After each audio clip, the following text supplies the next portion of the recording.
Welcome, welcome to the stream.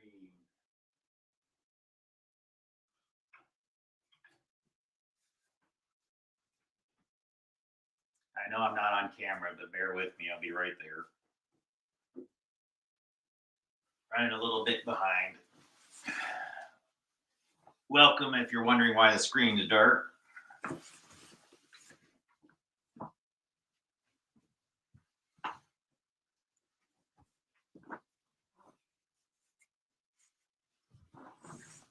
Hey there. All right.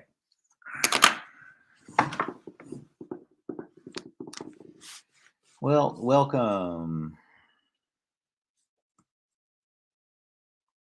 All right, let's get this going. Sorry about the delay there. I just announced this, so for people that were waiting to see the material, I'll give them a little bit of time to join. And in the meantime, so this will be relevant for later, and this won't just be like minutes and minutes and minutes. I don't have coffee right now. Maybe, I don't know, maybe I should make a cup, but I actually have a pretty good energy level right now. And I had some coffee late in the day. So hopefully it'll be enough to keep me going through the lecture, but thank you for checking. I might make some tea or like a black tea or some green tea or something like that before the presentation is over to give me like a light caffeine boost without keeping me awake because I got to work in the morning. So yeah, guys, that's I'm actually good news. I'm actually able to get some hours and do some full-time work here before I do this. So I've been doing that all day, and I'm actually quite excited to do this. This actually kind of feels, it's weird, like when you start getting into a really productive mode. The tendency for me is like I just want to do even more. The more productive I am in the things that I have to deal with within the 3D reality, the more it motivates me to do the things that I want to do that are, I guess you could say, laborious or within this realm too. So yeah, it gives me energy that normally I wouldn't have, which is nice. So I wonder where its source is. What could be motivating it? No, good things. It just feels good to do it. And I get the sense that people are resonating with the material. And this is some things that I've been doing for a long time. I've been spending years on this. And I feel like I even now understand the material that I've done in the past way better than I did before. So sometimes what I like to do is review all these presentations that if you look at the timestamps on all the energetic series, you do see an evolution in my thinking, more education. I'm not fumbling with my words as much, but I don't feel like taking down the old material because I still feel like all those early energetics presentations are pretty good.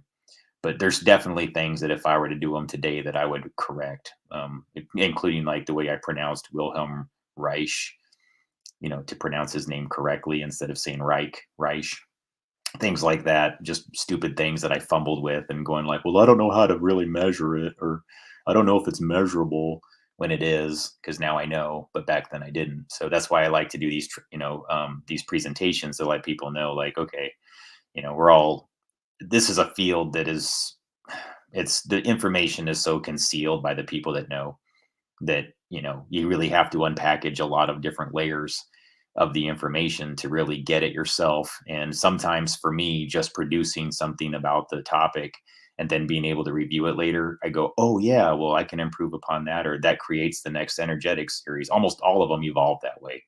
You do part one, and it makes you think, and after you review it a little bit, like, oh, here's something else that I want to say. And then for a long time, I just wouldn't do any energetics material until something arrived pretty much, like within my life, or something synchronized in such a bizarre way that made me go, all right, that's the next topic. That's definitely what I need to talk about. So I think I'm getting closer to finding the next energetics presentations by just doing these. So I think that there's going to be a new one that'll be out. I don't know when. I don't like giving timelines on that kind of thing. But I have a sense that there'll be another chapter in the energetics series, probably within the next few months, if not sooner, just because reviewing the material just makes me understand it 10 times better. And I think that does have to do with energetics and psychoenergetics, that even if none of us have conversations or chats or there's no comments that are passed back and forth, when you put things out into the biofield, the thoughts become things. They magnetically draw in. I covered this on a clip today. You sort of magnetically draw in the things that you're sort of putting out. This has to do with the karma cycle, I suppose, in a way, but not in the punitive sense. It's more that, I'm putting out the information in such a way that it tends to return to me similarly, and then I'm able to produce, better material, more material of the same type. And so, so thank you everybody for joining, because it wouldn't evolve the way that it did without you, every single one of you. Your comments are always really good. And I would say that no matter what the numbers are in my rooms, like I like having smaller audiences anyways. I'm more comfortable with that. I like being able to see every comment and read it if I can without losing my flow. So on to that. I'm going to give a quick overview. Let me get my screen up here. If I make sure I'm on the right tab. Okay. How am I going to do this? Where is it? I think it's over here. Okay, here it is. All right. So let me go back to the playlist, and then I'll give everybody a quick overview of what this is all about in case you're new to the room or you're new to my material. And this won't just be for people that are the cool folk, the hip folk. Yeah. Oh, how y'all folks like that? I can't do an impersonation of them. I don't know why I even tried. All right. I should stick with my Peter Falk. I was watching a lot of episodes with Mrs. Columbo. I've still got to work on my Peter Falk a little bit. Yeah, I was watching this energetic series with Mrs. Columbo. A thing that she told me was, I don't look up Columbo, those who aren't familiar. Or if you you may only know Peter Falk. If you're a child of the 80s like me, you probably never saw Columbo on television, or you might have remembered seeing it briefly, but you would remember him as the grandfather in The Princess Bride. So he's the dad, he's the grandfather that goes and tells the story to Fred Savage's character in The Princess Bride. So he's the narrator of the whole movie. Prince Humperdinck has to marry Buttercup. Yeah, you're very smart. Whatever, kid. So anyways, some impersonations for tonight. Not a lot of people will do Peter Falk. All right. So anyways, here's what this is about. And let me put it on the screen.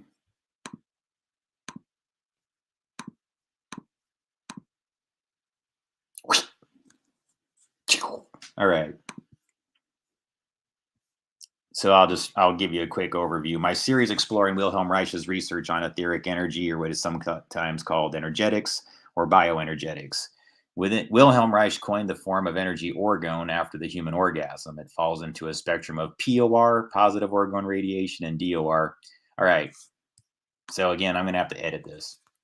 Reich does call it deadly orgone, and he pretty much is like the guru on these things as far as the West goes. He's the guy that kind of introduced it to people. I disagree with him calling it deadly. I'm going to change that to dark. I don't even like acknowledging that anybody ever called it deadly, but I think you should call it dark or dormant. Okay, that's my personal opinion now. This is about methods used by Wilhelm Reich involving the cloudbuster combined with a 1,680 megahertz, sometimes 403 megahertz radio sonde on a weather balloon, and how that relates to the tunnel system within the Giza pyramid structure. I think Reich was mimicking a hydroelectric method of energy that also had aether healing properties, as evidenced by the king's and queen's chambers in proximity to the energy traveling up from the underground system. If you pay attention to the cloud busting method, it is merely mimicking the pyramid. Tubes in a pond, Tubes in a pond, pipes aimed to the sky, and replacing the frequency of the water motion with a more predictable modern pulse signal at 1,680 megahertz. This method can be used to modify behavior or change weather. When used as cloud busting, it can create rain or drought. When used on a human, it's capable of extracting a person's aether and changing moods. I would also argue that they've learned that you can change weather through people with the same method. So yes, There's literally changing the weather in the sky using a cloudbuster that way. And then there is changing human brainwave in order to also change the weather. Yes, I do think that's a thing. It's been practiced for centuries. Any mystic society or group that we kind of trust have some special things going on, like Native Americans have rain dances. Okay, spiritual people understand this. They understand this whole connection between the Earth grid and the ionosphere, and it's no reason why people that have more Western values can't understand it too. And you should, because I think it'll help you I think it'll bring about a greater sense of respect for human energy concepts overall, and just it translates to greater respect for one another in society overall. Once you understand how your behavior can affect things or affect yourself or affect all physical reality for that matter, it just becomes something that you care more about. And how you treat people, I guess, and want to be treated also changes as you learn more. For me, it's just it give me a stronger connection to God.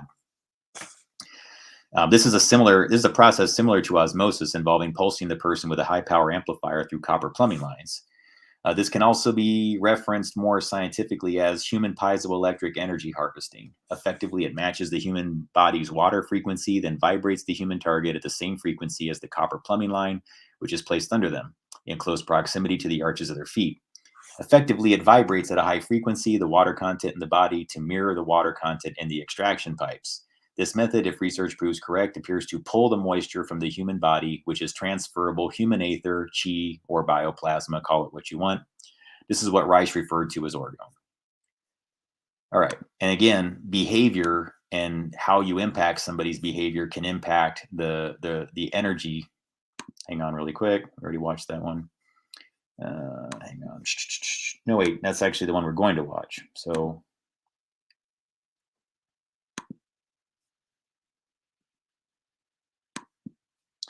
all right. And then to give you a brief overview of what this is going to be, hang on.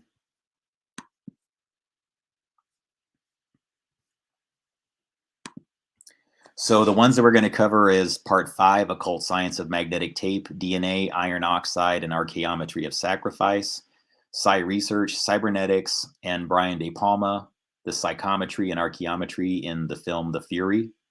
Part 7, The Science of De Palma's The Fury, Brainwaves, EEG, that's an electroencephalograph, it's a brainwave machine that reads brainwave, and Psi Research and Cinema.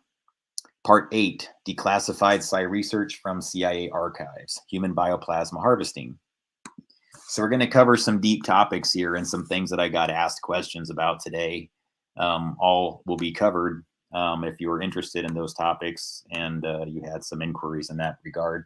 This should actually be very beneficial to you. This is the parts that, if you're wondering about things like event-related desynchronizations, if you're wondering about brainwave jamming, what is the reason why occult sacrifice is a thing, that's what it's going to cover. Why ancient societies, what they're doing with the energy grid relative to sacrifice. And there's hard sacrifice, like blood sacrifice. Then there's more bioplasma sacrifice, the hard kill versus the slow kill. I'm not trying to go into the dark excessively, guys.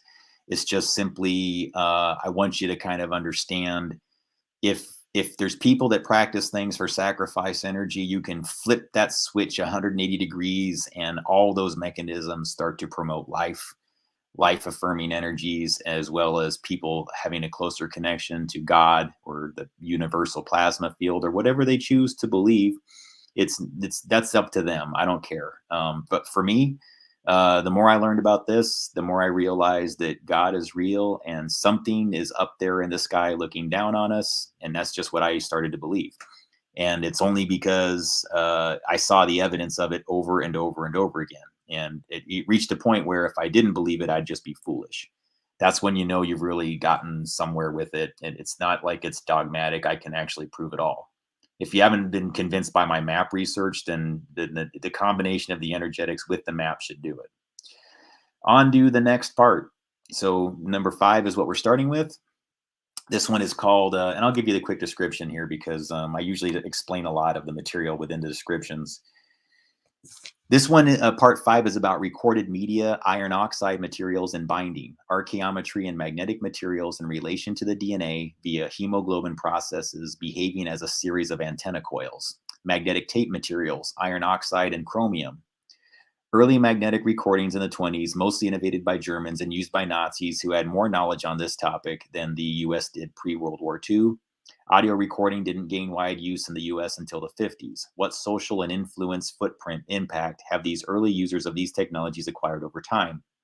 It got me thinking about the potential interaction between iron oxide and chromium and recorded magnetic tape materials and human DNA via the hemoglobin and iron oxide processes, which would mean DNA is a communication coil that can interact with magnetic tape. So, like things that are in your, like if you're listening to a music tape or you're watching a videotape or any recorded media that operates with magnetic tape on a loop, this has a binding energetic thing. Whatever sticks to it is binding and energetic, and it has an etheric flow to it that you can synchronize with.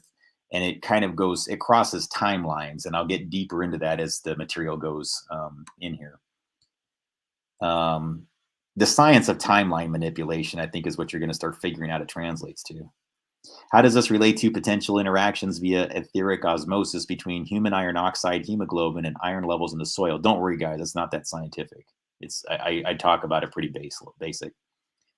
I'm not a scientific person like that. Is this a communication binding material that can transmit information in blood? How does that relate to different blood groups like Rh negative and their ability to transmit receive data using this iron oxide layer? All right. Using the film Zardoz as an example, building on research about Wilhelm Reich and orgone and the Hedy Lamarr case, and the correlation between their inventions and bioplasma. We'll be discussing this. So sacrifice culture, ritual murder, the occult science of etheric binding in blood to soil via iron oxide and other materials as conductors, or ether via earth resonance or extremely low frequency. Sorry, I'm going through this kind of fast, guys, because I cover most of it in the material. This is just a quick overview. And I put more on CDMA and the connection to Professor Emoto's water frequency study and cell structure of water as a primer for the next presentation. So yeah, I do cover things involving like Professor Emoto, his intention-based water studies, and how, you state like they would get a bunch of people to send the word gratitude towards a glass of water, and they would measure the cellular structure of the water relative to like sending hateful messages to it. And so you could see like the cells in the water like deform and not make, symmetric patterns. And that when you sent messages of love, when you sent messages of support or gratitude or hope or faith or any of those things towards the water, just through your intention and thinking about it in like a prayer circle, it actually created more like perfect snowflake type geometric patterns when they looked at it through an oscilloscope. It's a really fascinating work.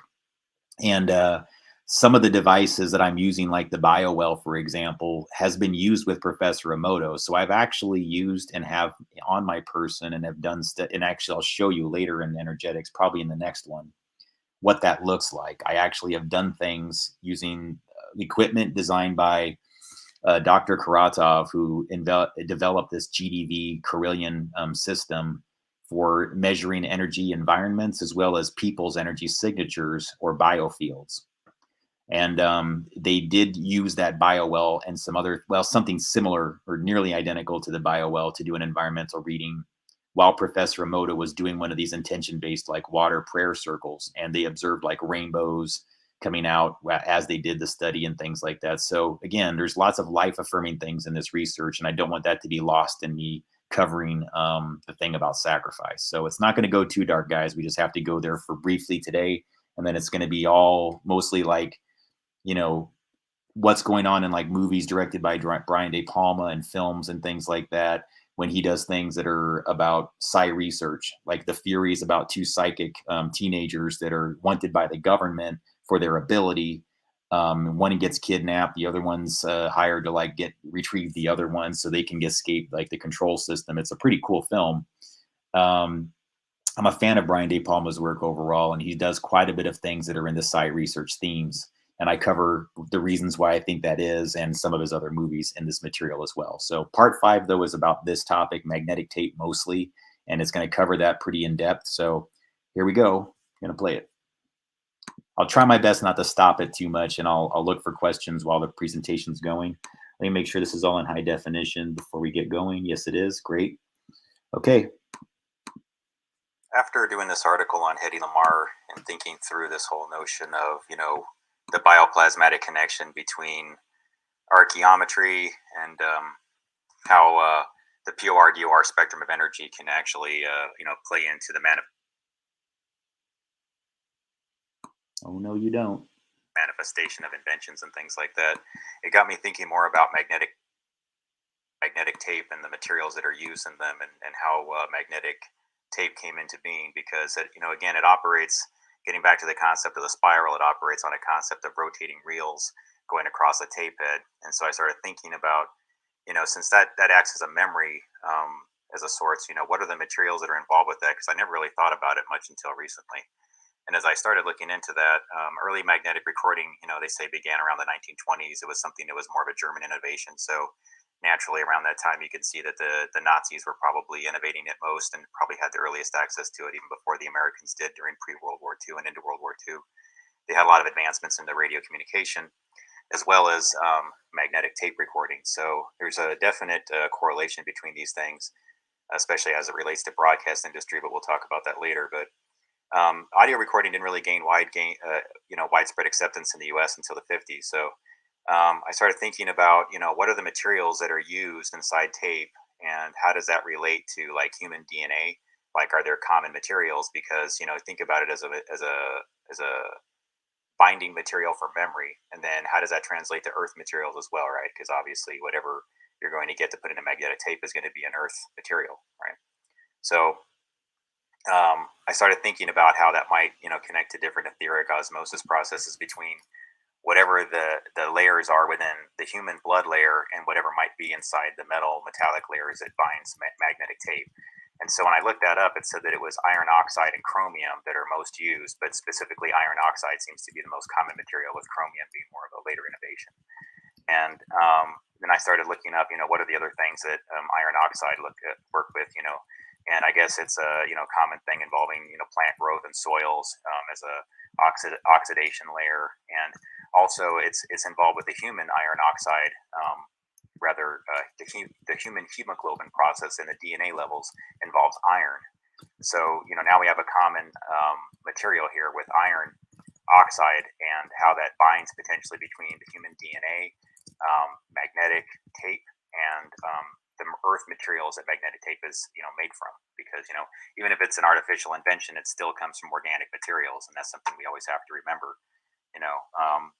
So it's funny, actually. I just thought of this, but Robert Anton Wilson said there's no such thing as an inorganic invention, because even if it's artificial, it has to originate with organic materials. So I always thought that's an interesting thing to observe.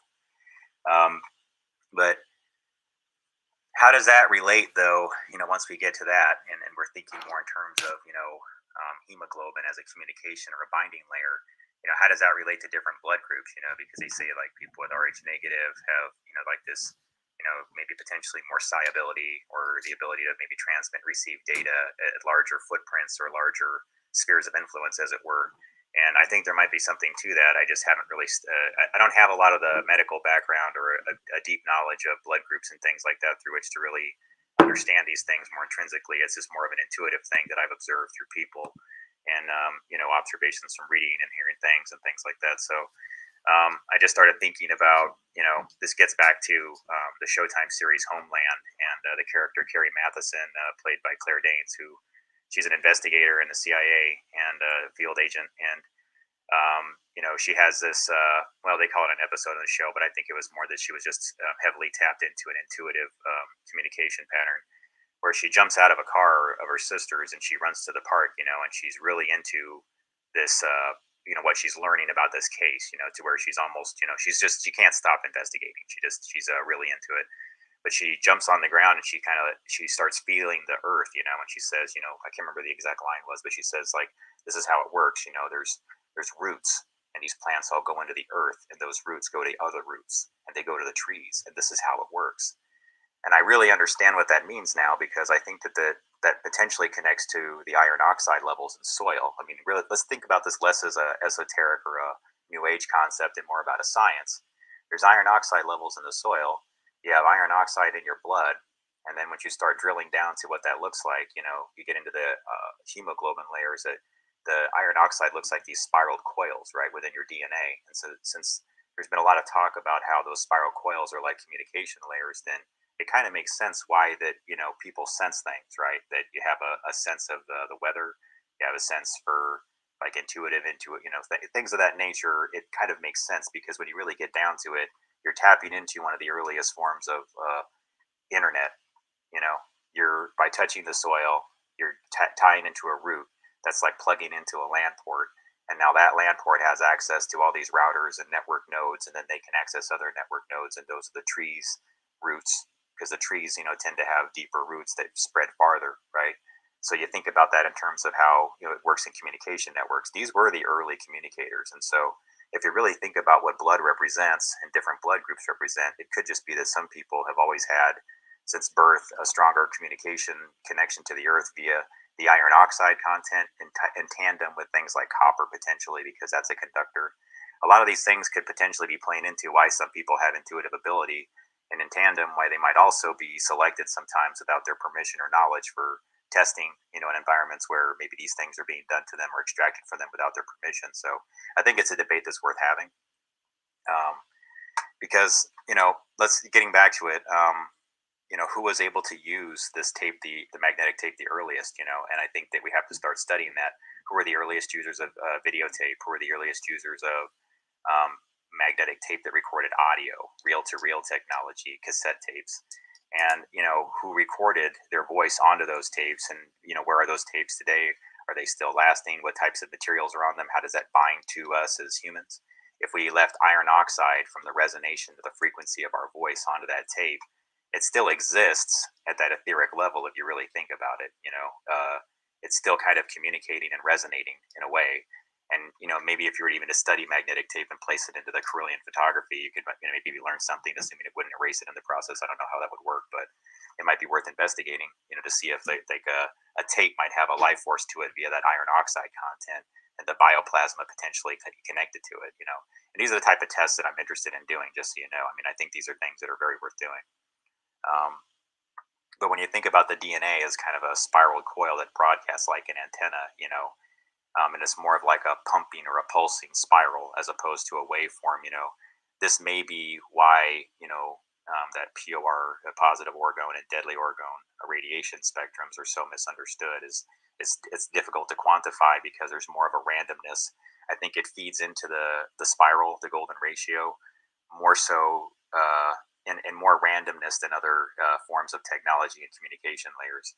And that might be why it's less predictable, therefore less controllable. Like, you're not going to ever really get down to the key of this, because it's infinite. It's always existed and will continue to exist when you get down to it, right? So all anybody can ever do is find the numeric patterns that are within that spiral and tap into it. And so when you think about what magnetic tape is really doing, because it's all involving a spiral, not a single one of these technologies doesn't involve them going around in a circle. All it's doing is just basically tapping into the mathematic patterns, and it's sort of mimicking a process that we communicate with potentially with our iron oxide levels and hemoglobin between human beings, and how that connects down to the earth. And that a lot of our communication layers may be less above us and maybe more below us. Like, the arches of your feet connect to the grass, and then there's a communication layer that you're automatically tapping into via the roots and into the trees. It's something to think about. And so, getting into more specifics about how does that play into DNA as a read-write mechanism, right? So if it's magnetic tape and you can read-write to it, how does this translate to bioplasma being transferred potentially from the recording of these activities onto videotape? Meaning, as actors and actresses potentially are acting in a movie, for example, or maybe people are just recording home movies or whatever and everything like that, and they're experiencing a range of emotions while this is all happening. How does that translate to that bioplasma, the iron oxide and their levels being transferred over to that magnetic tape, you see? Because in a way, it's sort of like a copy and an imprint of everything that's occurring within the surroundings, the resonation of your voice, or the visual image of your 3D self, right, as it appears on screen. So really, when you're thinking about this, it's sort of like that iron oxide is just taking this sort of DNA imprint of a space time in addition to like those spiral coils in tandem, because it's involving this complex series of magnetic resonance and a little bit of electromagnetic interactions there too via the technology being delivered over electricity. See, so I think that you're dealing with something that's pretty esoteric, but really when you get down to it, it's sort of a mimicking of a human process like we find with other technologies. So I'm just thinking about how this translates to why we've had these cultural shifts, thinking more sociologically, why our culture's turned a little bit dark. There's more films that seem to revolve around trauma, torture, human sacrifice, or what we call in this country ritual murder. It seems like there seems to be a normalization of cannibalism and vampirism in television shows and in Hollywood. There's more singers that are talking about it. There's more people saying that they openly practice cannibalism. There's things called the Cannibal Club and things like that. So I'm wondering, what is driving this culture, because it seems to be something that I think has been hidden underneath for a very long time, but is just now sort of being brought out into the open. And I think it specifically involves what people at a more esoteric level must have understood for a very long time about the way your blood at a DNA level has certain metals or iron oxides or whatever that's inside your hemoglobin. Chromium, for example, is another form that can interact. And so what happens when blood spills into the soil is really that you're having materials that are common to the earth that are returning to the earth. And then over time, it starts to interact with the iron oxide iron oxide levels in the soil. And as it goes down further into the earth, then you have crystal concentrations. And so thinking it through, you really are seeing that, crystals and crystal concentrations, crystal caves really are sort of like a storage media for everything, because it's effectively everything that's been translated from the human experience and all other forms of human life and other plant life, all condensed within these collections of crystalline formations that involve all these materials, and oftentimes it'll have mixtures of some of these magnetic materials that make it more luminescent too at the same time. So thinking through about how this correlates to the extraction of ether, I think we could talk about that another time. Like, are there more subtle ways of extracting these types of energies, not just like blood, for cannibalism and things like that, but more as an etheric, orgone, like bottled orgone that can be used either to traumatize people or for bioenergetic weapons, or potentially as like a healing elixir, because you have to think that there's mechanisms through which to do this. And if you've been following my research, I'm going to expand on that a little bit more because I have some theories on how it's happening, but I don't want to get into that right now. So how does that communicate, or how does that correlate to crystal communication? Because, you think about it, a lot of our technologies are using crystals, right? So, we're really, sometimes they're synthetic crystals, but what really is anything synthetic if it's always made from organic materials? Once you form a crystal, whether it's mimicked or through the organic process, I think it just really depends. And then you have a series of processors that are out there using a common crystal that are oscillating at the same frequency. It's really kind of doing something similar to the way that people more intuitively communicate at a psychic level or an intuitive level, or receive information from trees and roots, which really, when you think about it, is your hemoglobin has spiraling coils and it's interacting with iron oxide levels at a similar level and various other metals inside your bloodstream that are in the soil. They can sort of travel through pulses, maybe through the arches of your feet or something. Again, I'm just briefly, that's why dowsing is a thing. That's why even the U.S. military used dowsers back in Vietnam to find the tunnels that the Viet Cong would make underneath. They used dowsers, people with psychic ability. And, well, something tells me they wouldn't have placed the lives of a lot of soldiers' lives on people who didn't know what they were doing. So dowsing's a thing. I also worked on a farm in Oregon where they brought in a professional dowser just to find where the water was. People who take this seriously, they understand this even if they don't understand it. So I'll get back to it just now. This is a lot of hypothesis here. But, that it's exploiting that existing communication network of trees and roots and plants and roots and things like that to talk to other people, And then, what got me thinking more in terms of this involving the whole sacrifice culture was the film Zardoz, because it involves this plot line surrounding these groups of people that are separated in these zones called brutals and exterminators, and the brutals are just there to basically be exploited and killed by the exterminators, and the exterminators are taught by their god Zardoz to hate all life and to basically just exterminate everything they see, and to ensure that no new life is created. They are taught to hate reproduction. So I thought that was an interesting plot line. It has Sean Connery in it, and I don't want to give away the plot or anything like that, but throughout the entire movie, there's constant communication with crystals and asking crystals questions, and the crystals are speaking back and telling them that they function as a bit of a god brain and things like that. So I don't know. As a matter of research, it might just be worth seeing, but I don't like to tell anybody to watch something that's like that or anything like that. So I'll leave it up to you. But as research, you might want to look into it. But a lot of interesting things about crystal communication in it, and I thought about how that might relate to the playback of memory, right? So when you have a memory in your mind and you're thinking about it and you're playing it back, how does that translate to a magnetic tape going in a spiral, and going in rotation and feeding across a tape head? Really think about how technology works and how it mimics human processes, and then it might make more sense why, as we've advanced these technologies and used them over and over again and fed more of these common materials into this spiral and recorded memories of our imprints into those recorded materials, how those are feeding into the spiral. It really is sort of it's developing that spheres of life, the spheres of influence. I've discussed in my other materials.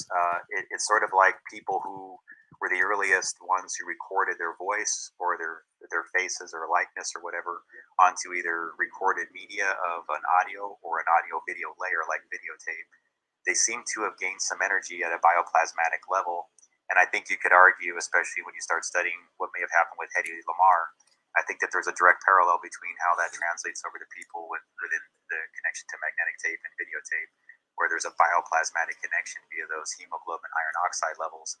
How when people hear the voice of a person or see the image of a person and respond to it at an emotional level, how they bioplasmatically will resonate at those coiled levels, right? And that would be, I guess, partially your iron oxide levels and its interaction with things like the copper content in your bloodstream.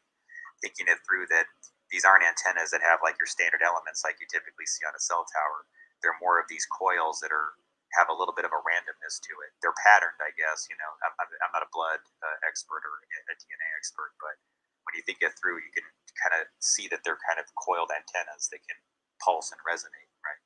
So the manipulation of that, the same way that like you place a crystal inside technology and it oscillates at a set frequency to make it work, but they do that to people, they're also getting different people to sort of resonate at the same frequency, right? Just it's a little bit esoteric. I don't want to get too deep into that, but thinking through in terms of archaeometry, if all of the past blood that's been spilled into the soil, is just human ether extracted and returning to earth, and it's concentrating as a crystal and other forms of minerals like en route. In tandem, it's not just like the trauma from blood spill, it would also be the positive orgone radiation that's also experienced, right? And that would be through like loving expression or through sexual energy. It's also something that can bind etherically and into the crystalline formations, you see. So really everything that we're experiencing here, whether you accept it, it's a real thing or not, depending on your belief systems, it still has an organic material that's returning into this collective source, whatever you agree upon that is. So what we experience here is relevant. We can't make arguments to say that this is all just a 3D experience, because we're actually alchemically dealing with specific materials that are binding everything we're experiencing here to the soil and to the earth, right, where it recirculates, and then we re-experience it. And so I think you have to think about that in terms of why they do certain things involving potentially like ritual sacrifice at certain locations, why it's important for them to go to hilltops and mountains and perform, death rituals and ritual murders and things like that, because this is how they bind etheric energy via iron oxide, copper, and other things. And that's why they'll have high levels of concentration of these blood spilled in these areas. So I don't want to get too dark on this right now, but there's a positive aspect to that too, and that similarly in these locations where there was trauma experienced, one would have to understand that it could be rework through positive orgone and positive orgone extraction in similar locations to change the dynamics there. That's my hypothesis. Whether or not that it's real, I don't know, but I think it's worth investigating. And at the bare minimum, you have to accept that when we really think about what we should be placing our energies into and everything like that. I think that this is a concept to study as a science, as a research topic, and all the ways that it can be explored, in in a lot of different ranges. It's definitely worth looking into, just as an exercise of what's possible through positive intention, and I'm not trying to sound hokey or anything like here, or I don't know, I'm not trying to be contrived or anything, is all I'm saying. It's just that when we're thinking about what we should be placing our energies into and what we should be focusing on day to day, maybe this is a way to reverse some of the harm that's been done, is if we can identify locations where there's been trauma induced into the location, I guess you could even say like haunted locations or something like that, and try to reintroduce positive orgone spectrum energy into there. And if we're able to do measurable tests where we can see how the different types of dormant energy electromagnetic fields change through anchoring positive orgone in areas that have typically had dark orgone placed in them, I think that would be worth studying too. There's a lot of ways you can integrate paranormal research and things like that, because I do believe that there's a science to these things that are just merely hidden, or just too esoteric for the average person to understand without going through a great deal of time and dedicating a lot of their energies towards learning it. So, me personally, I kind of stumbled upon it through some of this, the concept of Hedy Lamarr, and thinking through about how spread spectrum plays into frequency hopping and the programming of water potentially, right? So, Hedy Lamarr invented with somebody else this concept of frequency hopping that's been introduced in the concept of Wi-Fi, Bluetooth, and CDMA technologies. And I worked with CDMA for years. It's code division multiple access technology. That was the core technology behind everything that I worked on. So one thing I've always known about is it had a lot of esoteric patterns. Even before I was even studying those things, it was inside the technology I was working in. So a lot of things that feed into that golden ratio, the 8x8 into 64, right? And you have this Walsh code that is part of the encryption, part of the scrambling. That's 64 by 64 Walsh codes, again, involving the random scrambling. And then they also have a concept involving CDMA technology, and that was called channel elements. They would divide up the traffic and distribute the data and the call traffic across different frequency carriers, right? So, and those would come in increments of 32, 64, 128, 192, tapping into, again, that 32, 64, 128, that same types of math. So you get into the same numbers again, and back to that golden ratio, And so I kept wondering, maybe just by virtue of being around these frequencies and patterned, modulation schemes of a very specific type, is it possible that just that interaction, trained my mind at a subconscious level to understand esoteric numerology? Because I just sort of understood it. It's just like one day I just had this awakening, and I started to understand very esoteric concepts involving numerology and math without understanding how I learned it. So I know there's a certain unknown element to understanding these things, because I don't believe that I was intelligent enough to just sort of understand it all. It just sort of happened, right? And so I think a lot of times when I was working with the technology, it was just really mimicking a human process, which is being influenced and bringing into manifestation the ability to make these technologies work, just because of the archaeometry involved with sacred and ancient math, And they've always practiced these certain types of numeric concepts that were patterns, right? Because if a person can get this many objects by this many objects, it was a simple way of doing math before you could write things down. When you think about it, really think about it, it was something you could visually place there before you could even, a person wouldn't even have to know what a number is. You could just show them, that's 8 blocks there. Now I need you to stack those 8, 8. All right, good. Now see that many and that many. Now do that over there. Think about it. We didn't have blueprints. We didn't have computers. How were they developing all this, architecture? It was because they were introducing archaeometry in other ways, through symbolic communication, through shapes and symbols. And it's still happening today, just at a higher level and more in our subconscious.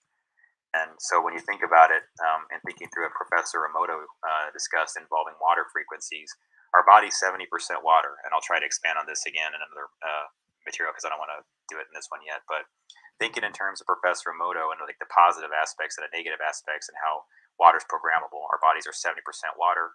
Our water has a frequency, and so if you change that resonant frequency of your body's water, then again, you're starting to manipulate the interaction of those iron oxide levels and hemoglobin on a way, because really the water's mixing with all these other things inside your body. So yeah, I'll get into that in upcoming material, more into Professor Emoto, spread spectrum, Hedy Lamarr, and CDMA, I think, because there's something to this whole notion of the way you program water cells through positive intention and negative intention through the sound of your voice, what your intentions are in your words, and how that translates to programming at a frequency level, and through your hemoglobin and your iron oxide levels. Because I'm trying not to sound too foo-foo here with my talk. I mean, I want you to understand there's a science to this that I believe that we just need to understand better. And I'm not trying to speak at some sort of new age construct here. So yeah, just thinking through about the DOR and POR spectrum involving the way our blood interacts at that iron oxide level and those different things interacting with the soil. And, it's just food for thought here so that we can start, getting the discussion going. So anyways, thank you for your time, and we'll pick this up later. Bye. All right, I'll pause. All right, building on. All right, before we go on to part 6, do you guys have anything you want me to answer verbally or go over in more detail regarding that presentation? Again, I don't claim to know everything. I'll just tell you what my perspective is, okay? This is all very much like research that I did. I read through all the documentation. I purchased or acquired or, was gifted equipment that could measure these concepts. I have things like a helionosis life meter that measures the same thing Wilhelm Reich measured. It's just a replica using modern parts, so it's scaled down in size compared to what he had to use, but it does the exact same thing. It's even an analog meter. It doesn't even have like a digital display on it. So it's really like you can actually measure orgone in this very and like from anything from a leaf or a dead leaf, like on a plate, to actually being able to measure everybody's like chakra points, or it has an acupuncture tip that you can actually get fine-tuned readings from different parts of the hand and body. So I have that, and I can also take soil measurements to show that this aether, this life energy, exists in the soil, and it exists in various different dynamics within the soil. Again, guys, every time I'm close to doing something involving like the soil research, it seems to like really fascinate people. Like they get super into it. So I've been trying to get that going again, but now I just started a full-time gig again. And right as I was like just the weather was breaking to the right point and everything like that, but I'll get it done. I'm very excited to start doing that again. And I want you all to see those things, like actually see that when you put one of these meters that you get an elevated reading from a tree. And if you're going to argue that I'm just measuring something that's not bioplasma, or that's not really orgone, because those are the kind of things that people will say sometimes. Well, this is a meter. It's an actual replication of something Reich had. And the people that have continued Wilhelm Reich's research, guys like James DeMayo, believe in it. I've seen the evidence, so I know it's a thing. I don't question it. Even a tree has a consciousness. I don't go super, tree hugger with it or anything like that, but you definitely will. Well, look, yeah, hug a tree. I mean, they have feelings. What do you want me to tell you? Sure. The thing I learned when I was in, and I'm pretty scientific. I would normally laugh at somebody who said that, but you might actually be surprised at how good it makes you feel just to hug a tree, as bizarre as that sounds. There is an energy that flows through them that you'll actually be able to absorb. And the thing about trees is, and again, I need to learn what they use for this specific thing, but they did some I got this from a documentary by Secret Key Activator that you can link to through my whatever channels. But they talked about how trees have consciousness. The Druids knew this, and that they do have an energy signature, and that when they did studies, they learned that trees emit a fear frequency, a fear signature, very similar to what a human experiences when they experience fear. But it happens when humans approach the tree. When the tree is just sitting there for a long time, it basically stays in the same state. And as a person approaches the tree seems to take on the fear, because, you know, if you think about it, we usually, when we're next to trees, like, a lot of people don't enjoy them. A lot of times they cut them down or whatever else like that. Again, guys, this is not some environmental thing. It's just telling you that, like, I proved one of these things to myself. Like, it's not just something that I heard in a documentary then repeat to you. I went out, I used the LM4 helionosis life meter. I plugged the probe into the soil right where the tree roots were in the middle of the desert. It was a tree that wasn't even in that good a shape, but I got a nice spike on the meter. And then I moved it just a few feet away on camera so people could see what I was doing. And yeah, when you go further away, your readings go way down for life energy relative to the tree. So the tree definitely had a life force in it, an energy to it, that's something that needs to be considered before you know, just something to think about. That's all. It created pause for me. So Tina says, gold rides an iron horse. It settles down at the lower parts of the vein or artery in a petrified body or stone formation, terms used in mining. Grounding, put your toes in the grass and soil too. Great comment there. Yeah, very true. I'm going to show this from Greg. Yeah, put your toes in the grass and soil too. I'm going to tell you guys something. I'm going to tell you something. Pay attention here. If you believe people that have, like, very high rank in, like, the Freemasons and things are know things, whether you believe it's good, bad, or you don't like them or whatever, let me tell you something that I know. Well, they never admitted to me they were a high ranking Freemason, but I'm certain that they are. But a person that's close to me told me, and again, I'm not a Freemason, guys, but one who was, and had left their order, they still did things that some of the Masons recommended. And this person would go out in the morning after they would drink something that had a lot of earth materials in it. So, like fruits and vegetables and things of that nature. And then as they're drinking it, would go outside. So there's things that have greens in it that are consistent with things that are grown in the ground. They consume that.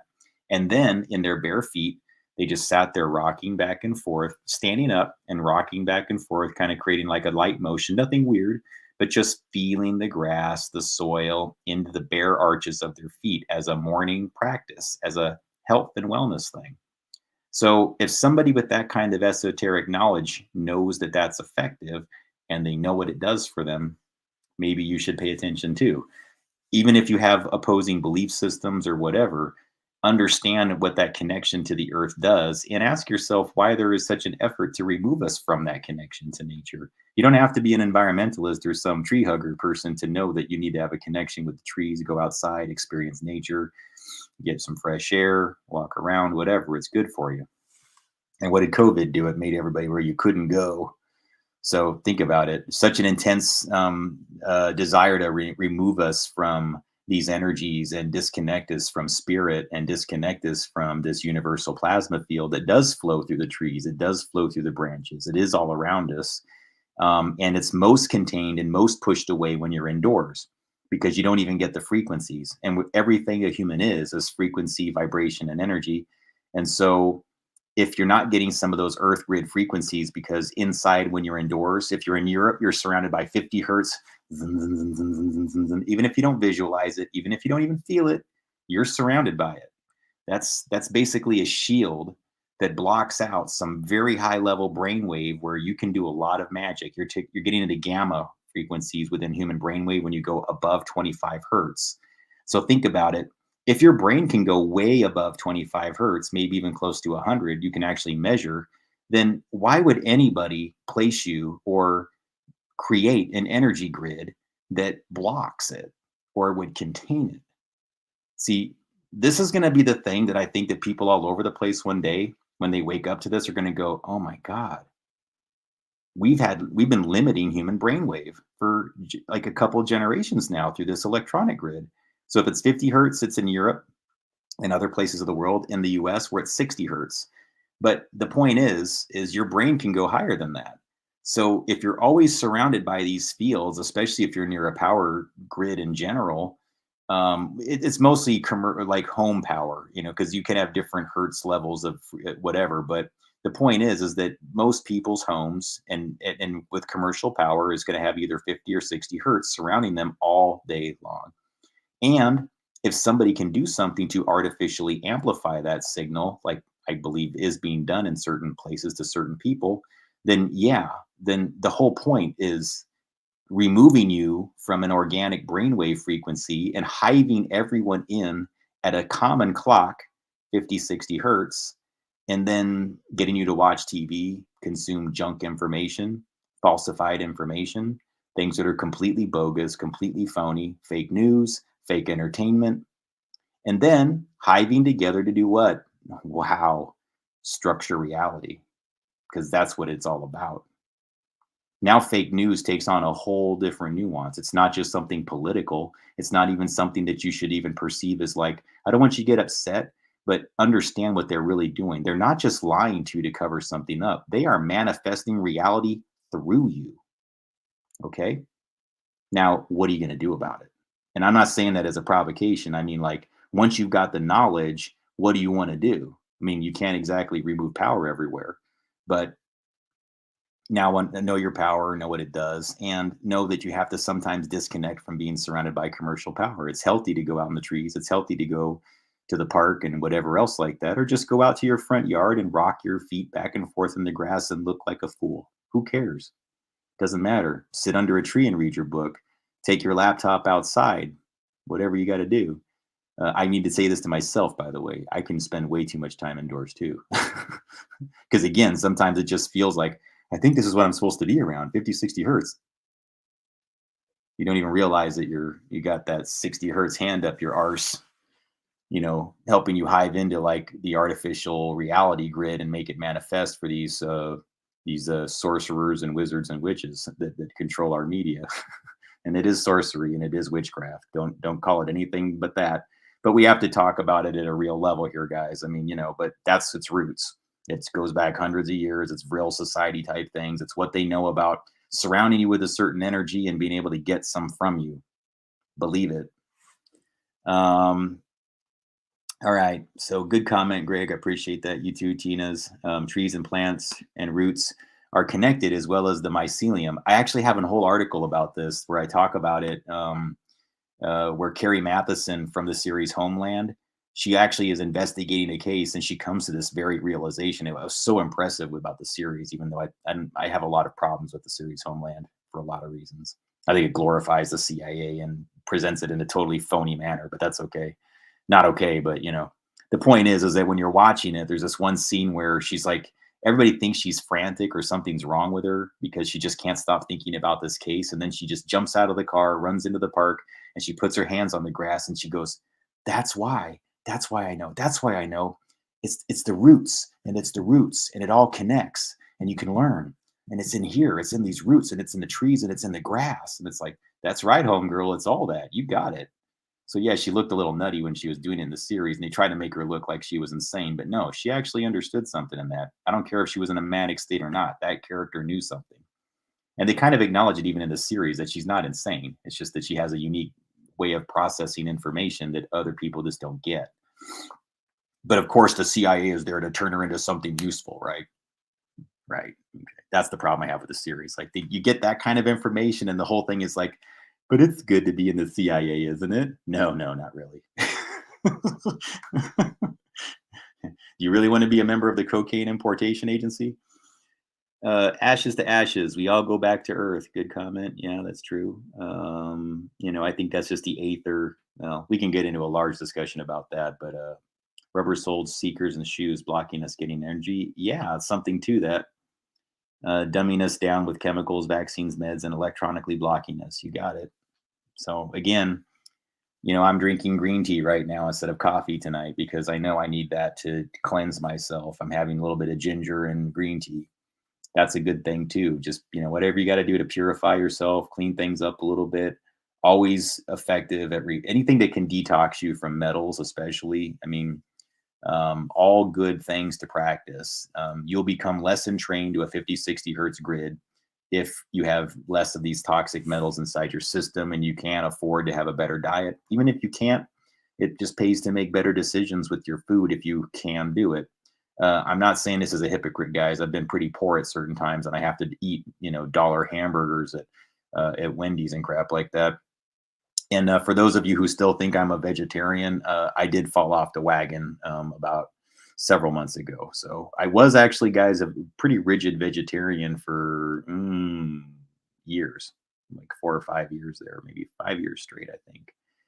The only time I had anything that broke away from vegetables was shrimp. But yeah, I was a pretty rigid non-meat eater there for a while. But then the economics and just the lifestyle that I was around and everything else like that, I had to eventually had to acquiesce to eating meat at some point.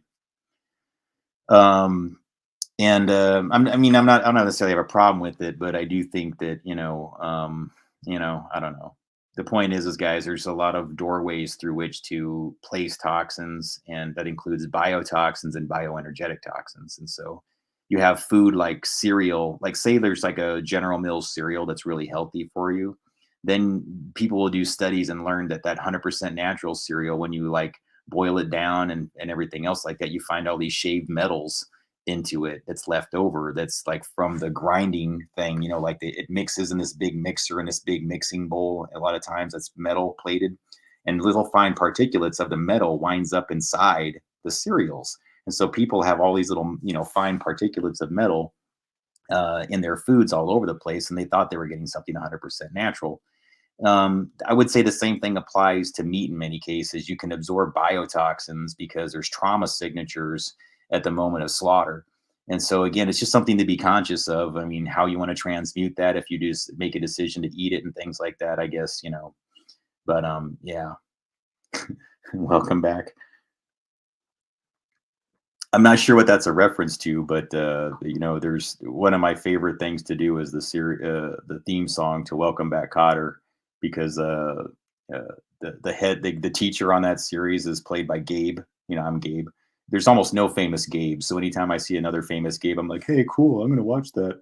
So the guy's Gabe Kaplan, who was in the series Welcome Back, Cotter. So one time for my karaoke, I actually sang. You can probably find it if you look in all my back clips. I sang Welcome Back, Cotter theme song. Welcome back. Your dreams were your ticket out.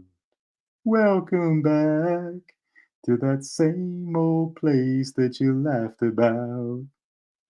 Your friends have all changed since you've hung around, and your dreams have remained since you turn around.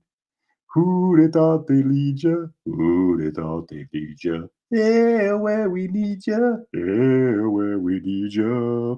Well, we tease them a lot because we got them on the spot. Welcome back. Welcome back, welcome back, welcome back. Anyways, you get the picture. I actually enjoy that one. So sorry if I karaoke'd you or crooned you out of the room. I apologize. I guess you're already gone if you left. Oh, welcome back to Beat. Okay. Yeah, well, hey. All right, guys, let's get on to the energetics thing because I got a lot of material to get through, and I'll never do it in a reasonable time frame if I keep singing "Welcome Back, Cotter" and crap like that. So, on to part 6. I'm not going to give you a big explanation, but this one gets into like Brian De Palma. Sorry that this one is a little bit light on details, but the next one that comes after it has tons and tons of information. It's very information dense. This one gets a little bit maybe too much into Brian De Palma as an individual, but he is pretty fascinating if you study his career. He made a lot of kind of controversial horror films or sexually charged kind of really risque, I would say, kind of like thrillers and things like that, like Body Double or Dress to Kill. Blowout was that's a one that's very revealing. There's another one called The Fury. So that's what this one's about, is The Fury. And I get into detail about The Fury because there is a lot of information about human brainwave, about how to achieve alpha frequency, and that's covered in the next 2 modules. So I'll try to keep it going here, guys, with minimal whatever. But if you do have questions or comments in between, just let me know. I'll try to answer them in the chat. And if you want me to expand on them after each module, I'll do that. So on to it. On the energetics topic, with things in regards to Psi research, which would be in the category of cybernetics and That is defined within our dictionary as the science of communication and control theory that is concerned especially with the comparative study of automatic control systems such as the nervous system and brain and mechanical electrical communication systems. And specifically breaking that down into subtopics, I'm going to talk just a little bit about telepathy, clairvoyance, precognition, psychic and intuitive ability, and psychometry in relation to the film work of Brian De Palma. And it's kind of strange how this happened, actually, because I've been studying Brian De Palma for a while. Not just as well. I mean, I've always been into his films, probably as long as I've been into films. I've been watching them, but I started studying his connection to energetics and cybernetics a couple years ago. And just today, it occurred to me as I've been kind of stuck on where I was going to go with this topic next. I thought, okay, I'll do a Brian De Palma thing today. This is just, everything felt right. And then as I started going through all my research to put this together, I learned that today is his birthday. So it seemed to me almost like archaeometry in practice, that happened. And Yeah, guys, if you look, so I actually produced the documentary on, and again, there's no 9/11 code here, I promise you. It's just happened to be that he's born on 9/11. And the day of 9/11, I wasn't even thinking about that event or anything like that. And it turned out that I thought to make the clip on his birthday, and it happened to be his birthday. I was like, whoa, I can't believe it. Because that was a synchronicity. You don't have to believe it, but that's actually how it happened. I don't expect you to believe me, but that's what happened. So Oh, funny. it's I just said weird. it again. But and it could have just been that I read that a long time ago and had it in the back of my memory. So you know how these things work on your subconscious. It's just weird. Anyways, it's still a good opportunity to use them as a topic, right? Because he made a handful of films, actually quite a few films that deal with the topic of psi research. Specifically, I'd say early in his career, he was dealing more with like horror films and science fiction, things like that. So he had like the movie Sisters, which involved the psychic connection between twins, and that kind of has parallels to Joseph Mengele and his research because he studied twins. But you might want to look into Boys from Brazil to look more into those types of topics. But so he's covered those types of things, and then Carrie was more about telekinesis, put more in a horror film construct. So I don't really want to concentrate on that one, except just to say that if you're going to study his focus on psi research, it might be worth watching just for that reason. And then I'm going to focus more on two films of his. One is Raising Cain, and the other is The Fury. And so the films that that relate to his study of cybernetics kind of go back to his childhood. When he was younger, won the science fair for the application of cybernetics in research. His topic was called an analog computer to solve differential equations. And I thought that was pretty interesting because I think that he was maybe like 14 years old or something like that when he did that science fair topic. So he had a pretty advanced mind back then. And he clearly was more focused on science as his career path. He wasn't really thinking about becoming a filmmaker at the time. So it's just a really interesting trajectory of his that he wound up not only becoming a filmmaker, but it almost seems like he's usually just kind of used the films to sort of continue, his curiosity into cybernetics. And so that's why I thought that, it's worth mentioning, especially today, I guess, it being his birthday and all, that he's talked about these things in his films. But relating to Raising Cain, I'm not going to focus too much on this one as much as the other, but I thought it was relevant just because Raising Cain has some parallels to Lebensborn, the Nazi program where they encourage selective breeding between Norwegian women and Nazi SS soldiers. I've kind of covered this in one of my other presentations about the TAG program and its parallels a little bit, and or just some observations that I had between these programs. And you can look at that in my in one of my other things here. But the the thing I thought was interesting about it was that in Raising Cain, it involves this guy named Dr. Nix, and he has his sons that he's recruiting basically to go kidnap all these children so he can take them to Norway so he can do psychic research on them. And he's specifically looking for ones of certain blood groups and that are talented or gifted, and things like that. So I thought that was really strange.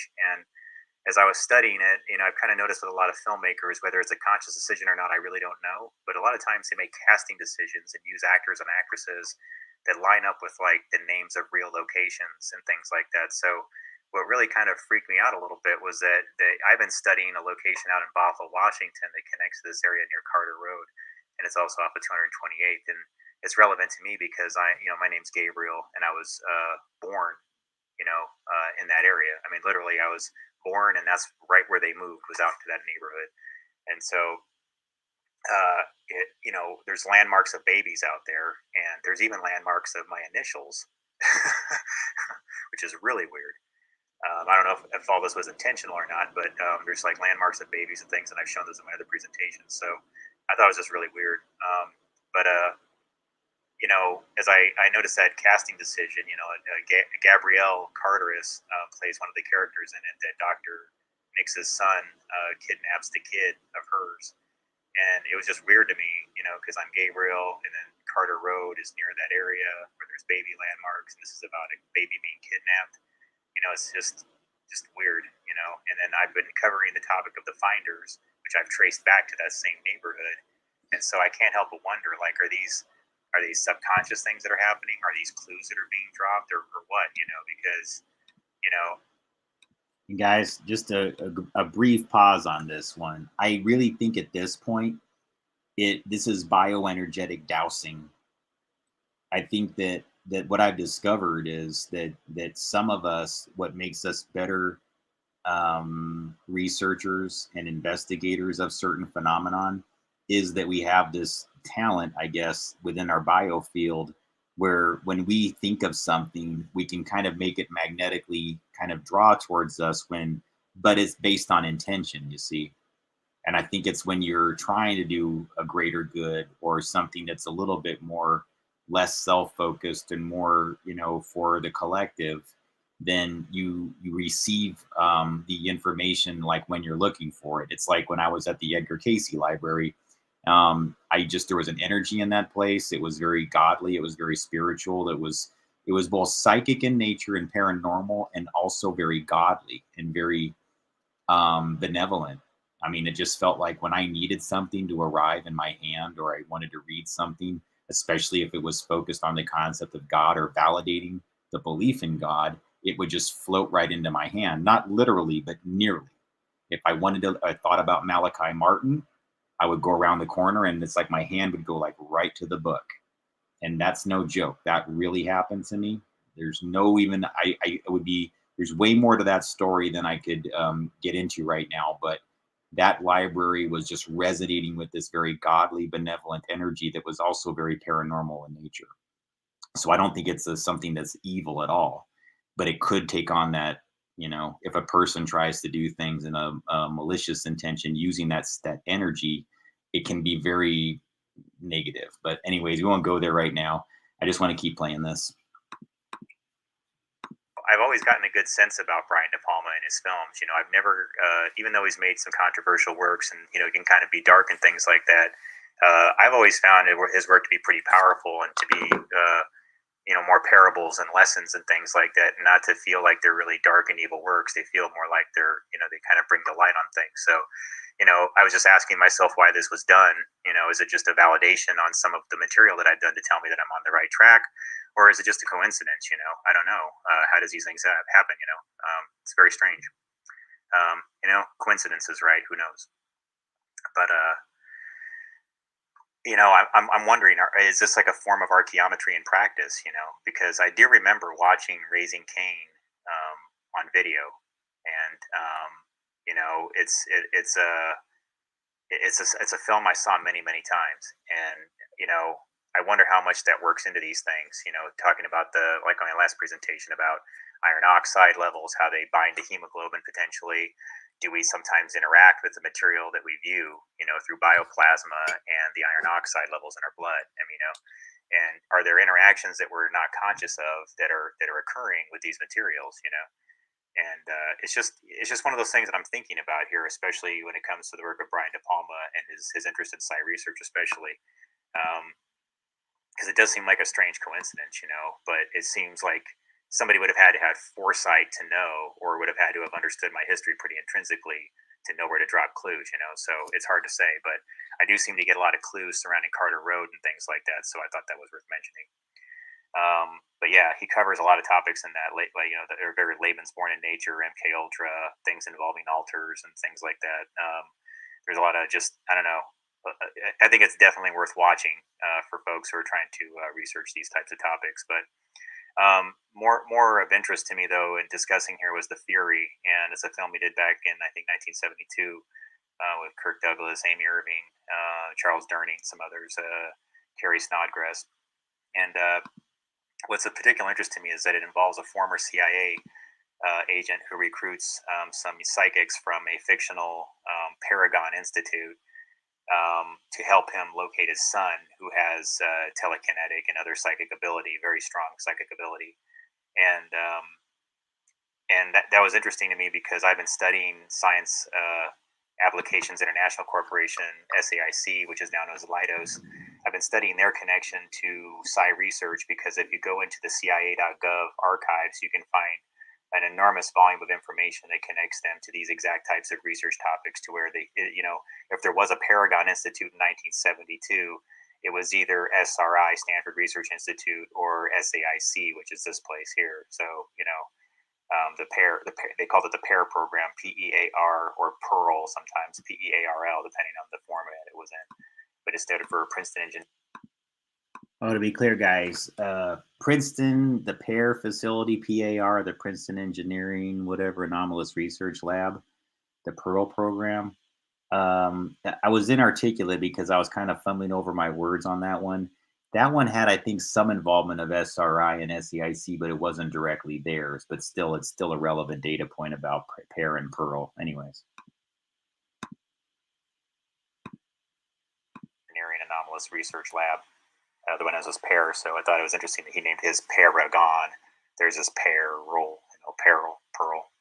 So, but yeah, the thing that's interesting is if you go on CI.gov and start researching, topics like that he has in his films, like his keywords, and then look up their name, you'll find a lot of these documents that I have, and I've literally found hundreds of them that connect them to Psi Research, and a lot of people kind of dismiss these things as being, pseudoscience, but the thing that's interesting about The Fury is they actually discuss the actual science of it, because it's really not pseudoscience. There's a test in the beginning, early in the film, where Paragon Institute is kind of on the lookout for people who have psychic abilities. So they go to a private school and they test this a room full of students there and have them, say, hey, you just put this helmet on, and as you enter alpha state, your brain emits electricity at a low volt, level. And the deeper you can go into alpha state, the more of this electrical signal that it'll output, and then it'll drive the motor on this train in front of you to go around the track. Depending on how fast the train goes, it'll tell them about, how strong the person's quote unquote psi ability is, right? So Amy Irving is tested in it, and since you're already made aware that she has some of these abilities, of course the train starts to go around the circle really fast and everything, and it goes off the rails, and so they realize they have somebody that knows a lot here and is has a high level of psychic ability. And if you look on the sign there, you'll observe that they kind of place it in 5 categories depending on how fast the train goes, right? So level 1 is telepathy, level 2 is clairvoyance, level 3 is precognition, level 4 is psychic, and level 5 is called psychometry, which is really strange to me because I just now became familiar with the term archaeometry really in depth. And so, I had to kind of look back on, I was familiar with this film already and everything like that, but it just occurred to me that there is a parallel between what they would call psychometry and archaeometry, because really archaeometry involves sort of like the interaction, like sort of like remote sensing type things and the ability to bind information. And it almost seems like psychometry seems like there must be a parallel between the ability to sort of informational binding. There must be some bridge here between psychometry and archaeometry as I've been discussing it. Magnetic resonance, iron oxide levels in the hemoglobin. So I don't know. That's where I got kind of fascinated by this whole thing and started thinking, what's been really going on here? Especially because I started thinking back to how did I really get familiar with Brian De Palma's work, and it was through magnetic tape. most of the times that I saw his early work, it was through watching tapes. So, and most people nowadays, they stream things, or they saw it on a DVD or something like that, or they saw it off of a computer. But this was back during a time when it was more common to watch things on videotape. And so, what kind of effect does that have depending on the individual that's watching the videotape? Are there certain people, depending on their iron oxide levels, are they actually informationally binding to to that tape and the patterns that are within the magnetic resonance of the tape that's from the original copy? Because you have to think about how we've been discussing magnetic resonance, bioplasma, how that feeds into iron oxide and hemoglobin levels. How is it possible that two twins can know what the other one's thinking? What makes that interaction possible? Why were they studying it? When you really get down to it, it's going to probably involve metals in your blood type that you are, a rarity of certain blood types that can interact at a much stronger resonance depending on the frequencies of their coils and how many of the other different blood groups they can interact with. And this does tie into his research on, this would be cybernetic research, right? Because if you're getting back to that, it's the science of communication and control theory that is concerned especially with the comparative study of automatic control systems, such as the nervous system, brain, and mechanical electrical communication systems. So, think that through a little bit. But I have a lot of documentation here I could show you that kind of validates that our country has been researching these things going back to the early 70s, and films were really discussing it at a more scientific level. Even though Brian De Palma was definitely making films like Sisters and Carrie that were more for entertainment, that kind of thing. He's covered these topics more seriously in The Fury and in Raising Cain, where if you really study these films, you can find quite a few clues to what's going on. And really, it kind of validates a lot of the material that I've been doing. So I really don't know what the intention of Brian De Palma is, but all I could tell you is, as I was going through this material this morning, I felt very validated and I felt very grateful for his work, because I can tell you that there's been many of his films that I even saw some in the theater that affected me so much, because he just has such a talent for drawing the viewer in, and really, I don't know, his work just really resonates and is really powerful at times, depending on what he's trying to do. So, anyways, I guess happy birthday to Brian De Palma, and for what you've done for bioenergetic research here. This is it's appreciated by me. Regardless of your intention, I've learned quite a few lessons from your work and how it works with archaeometry. So, thank you. Okay, building off of Brian De Palma's The Fury, I did a presentation. All right. Any questions before I go on to part 7? Because it's the two should have been the same presentation, frankly. I only split them up into 2 parts because I realized after I was done with part 6 that I focused way too much on the synchronicities involving what I just experienced there, which were almost completely irrelevant to the audience. But I was just like, whoa, I can't believe I just thought to do this on the man's birthday. I woke up thinking I need to do this, and I have no idea why. It's just that kind of weird synchronicity that I know people here are familiar with, and like, you get it, but how do I? It's not really something I could put out there as quote research, but I still wanted to share it in the presentation. But yeah, I spent way too much time on it. So if you don't have any questions about part 6, I'll go straight into part 7 because it's pretty much the same presentation, okay? But it has a little bit more information that adds on to human brainwave and what the technique is. And so I got questions today about, can you explain ERD? Can you go into more detail about that? It kind of starts in part 7 and it goes into part 8. And those of you interested in that topic, like 9 is has tons of information, and that's going to be either tomorrow or the next day. I don't know if I need a break or not. I don't really feel like it though. I'm really enjoying doing this. So I don't know. I have to work all day tomorrow, but my chances are you'll probably see me on here again. And I'll start doing 9 through 11. And by the time I'm done with that, I'll probably have something fresh in my mind to do for part 12, and that'll probably be a new documentary that comes out after that.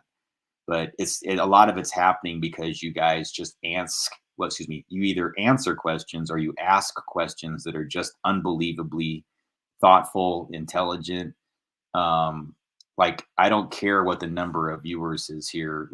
It's quality. I mean, this is the quality of the audience. You guys like have the best feedback, and the letters you write or the comments you write are outstanding. I mean, it's like I couldn't ask for anything better. So thank you again for your words of support, not just the other kind of support that people help me out with.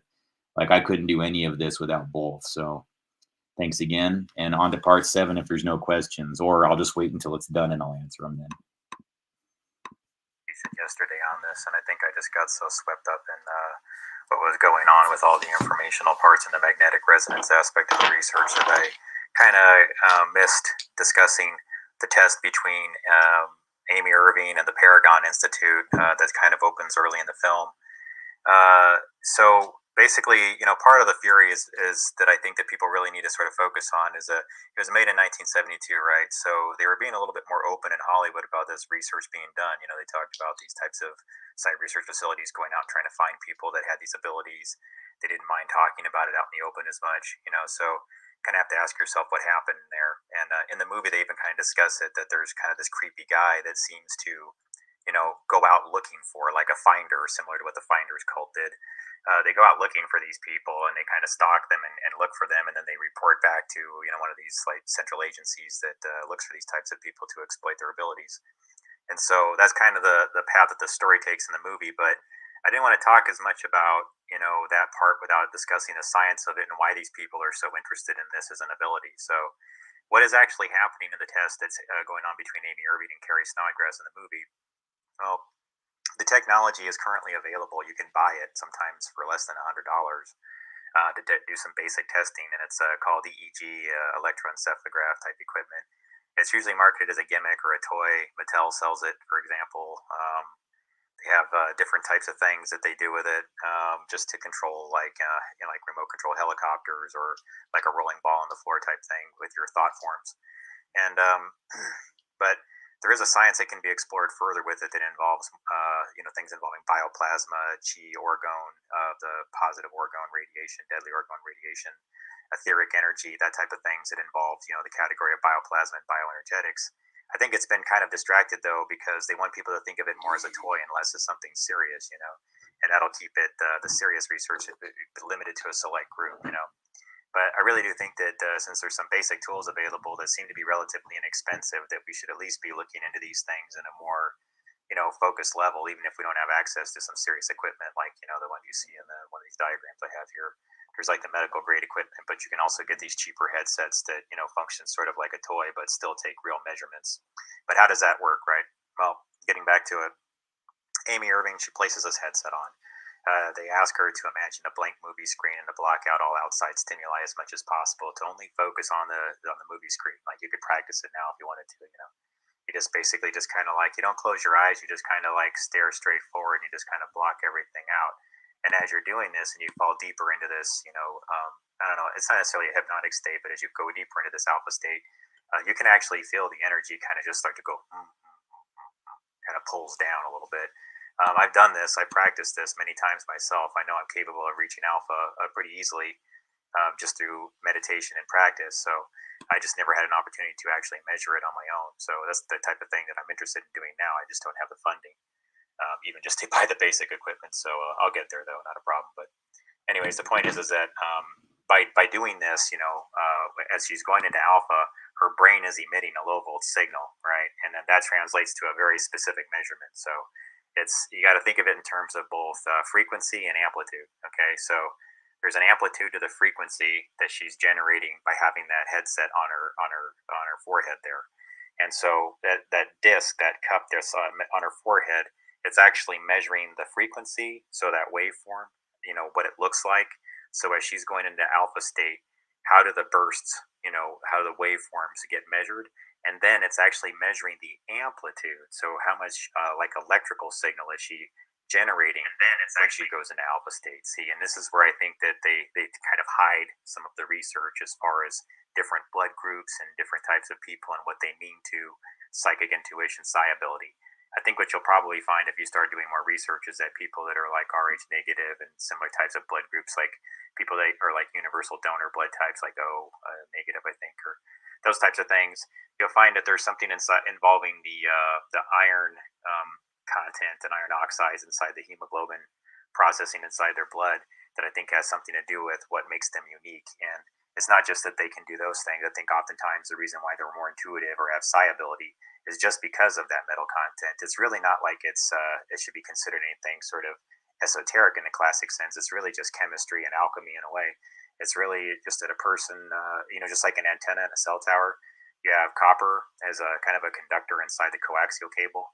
People, when they have different metals inside their bloodstream, can probably just be stronger conductors just by virtue of that content.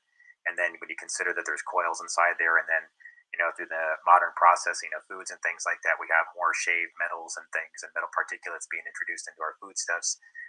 Whether it's intentional or unintentional, it just happens. So there's just more of these things that are introducing metals into our bloodstream and into our environment. And then if you think about it, that sort of creates like an amplified grid to the people that have certain bloodlines.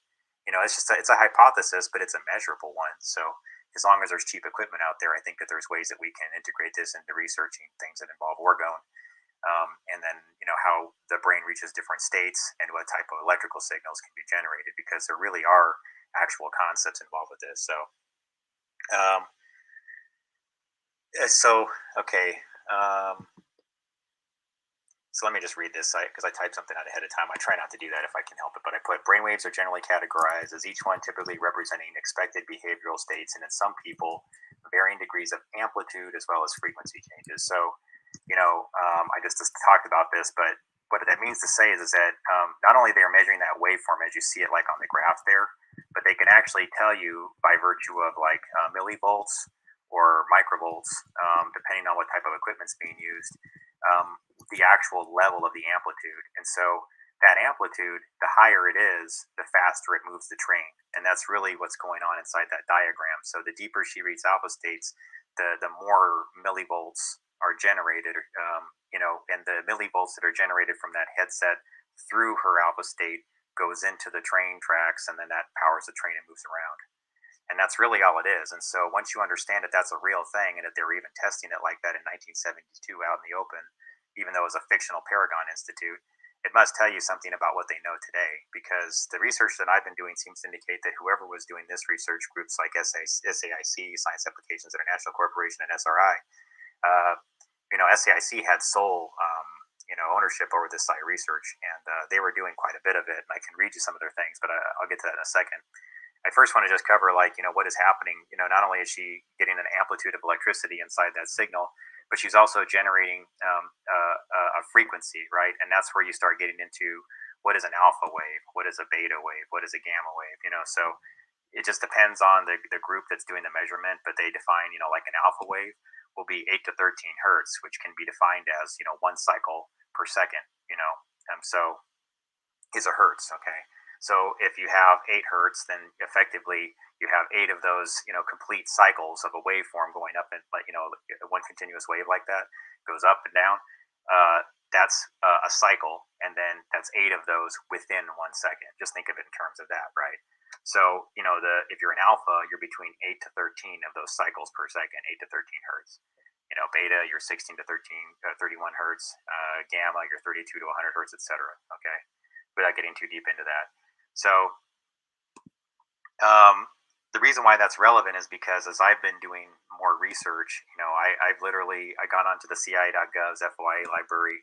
There's an enormous amount of documentation that got put out. I think it was about a year and a half, 2 years ago. There was just a flood of documents that had been previously only available if you actually physically went to the library, that somebody went there and actually scanned in everything and placed it on the official library. So this isn't something that's abstract. These are all documents that I've pulled directly from our own government's website and the Freedom of Information Act website. And getting to that, Science Applications International Corporation was studying this exact concept that you see with Amy Irving at the Paragon Institute. And they even had their program called Pearl, P-E-A-R, Paragon, Pearl, Anyways, you can kind of see the correlation. He may have been referencing that exact program. But I just wanted to read this quote from you, and I'll put it up here on the screen because this is from one of their actual documents. It says, "It is an established neurological fact that a brain generates alpha waves at approximately 10 hertz, and that these waves diminish significantly whenever the brain's idle state is interrupted by an external stimuli. Experiments conducted by SAIC seems to have demonstrated for the first time in anomalous cognition research that reception of an AC signal by the brain does in fact interrupt the alpha rhythm in the same manner as with any other external signal. This is called event-related desynchronization. I got to tell you, when I read that, it makes me kind of think that that's a clever way of saying electroshock therapy or like a lobotomy. Like you're actually disrupting a person's, they call it anomalous cognition as AC, but whenever I read through their documentation, I tend to notice that they will mix terms. So a lot of times AC also equals alternating current, which means a shock. So I'll let you determine whether or not you believe that's true or not. It's just another interpretation that's possible, judging from what I know about that organization. So anyways, continuing on. The potential value added of this experimental result is the potential use of ERD to improve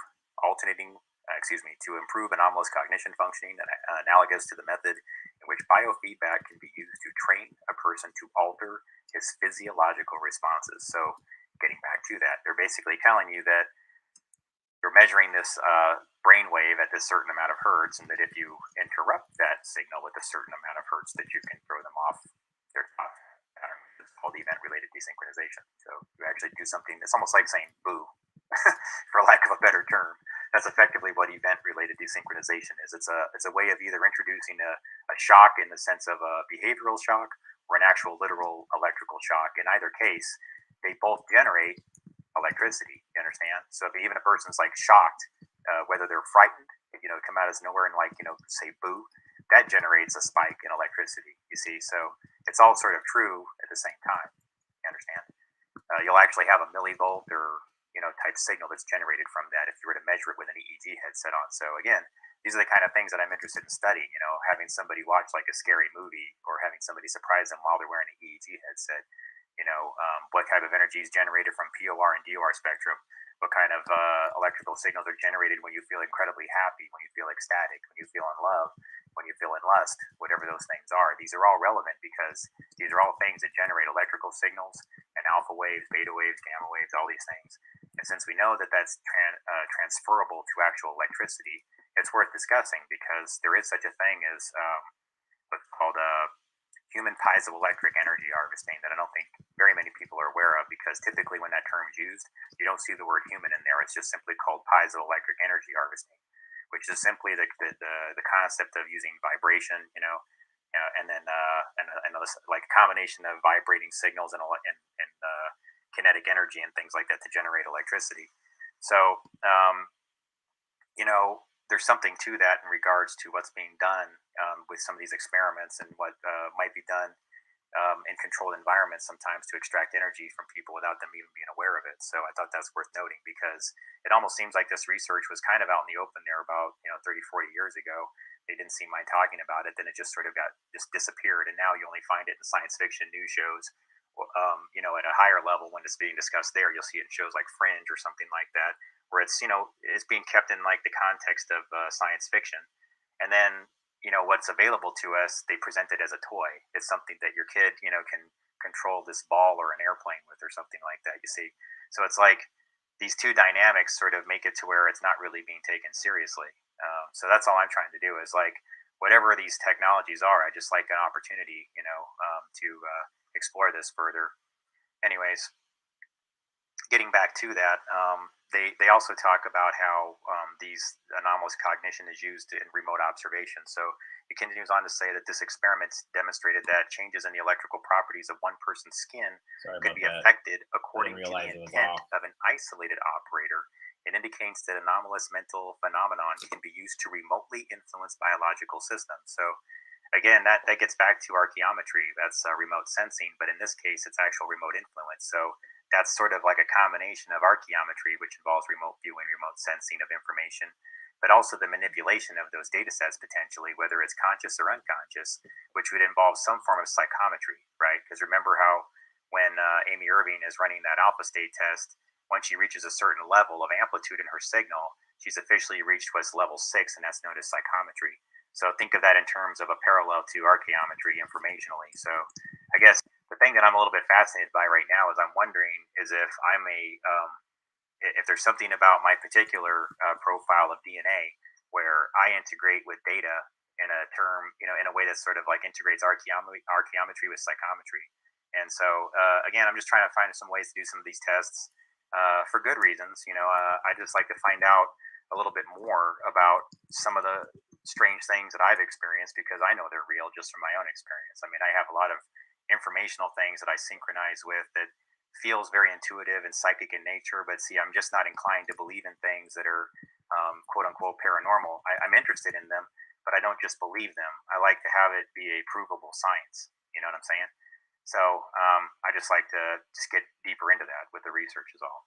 So, anyways, on a final thought here, there is when I was trying to do some research on this, I found on Wikipedia, and I don't know if this is true because I can't find too many other articles on it, but it said that there was on EEGs, which is the electroencephalograph, the test that they use to do that measurement that Amy Irving's in.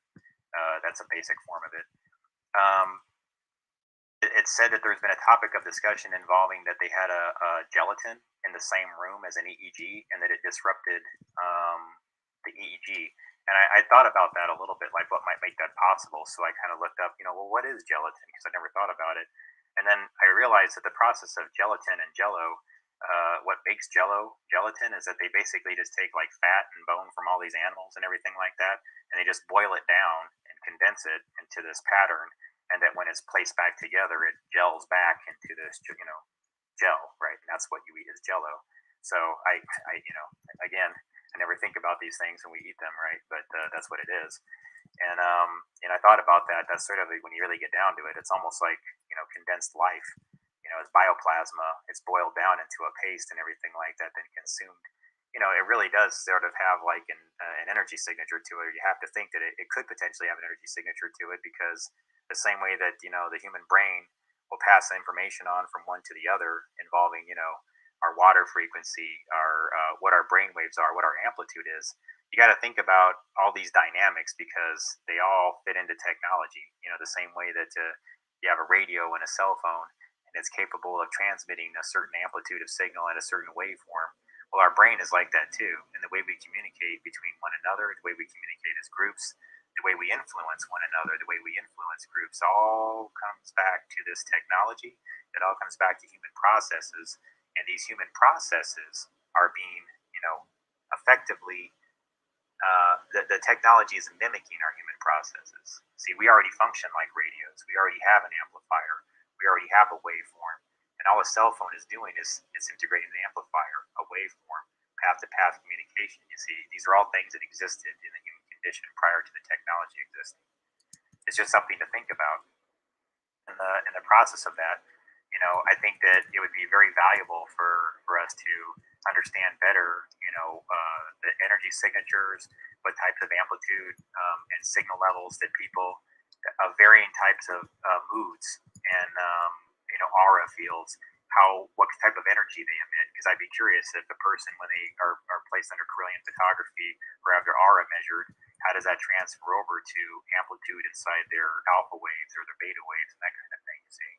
So I think this is all worth exploring. And, I think that there's a lot of good things that can come from this, really, when you think about it. Taking about everything we've talked about up until now, integrating some of the ideas of pyramidal energy, integrating some of the ideas of positive orgone spectrum. I mean, you could really do a lot of positive things for people if you really start to have a better understanding of this. I really think there's a lot of potential here. So, anyways, thanks again to Brian De Palma. I really intended to get further into this, as far as like the theory goes and everything like that when I was talking about him, but I just got swept up in the thing. So, anyways, thanks again for listening, and I appreciate your time. Thank you. Versus rest in a manner described. Okay, so you think about that.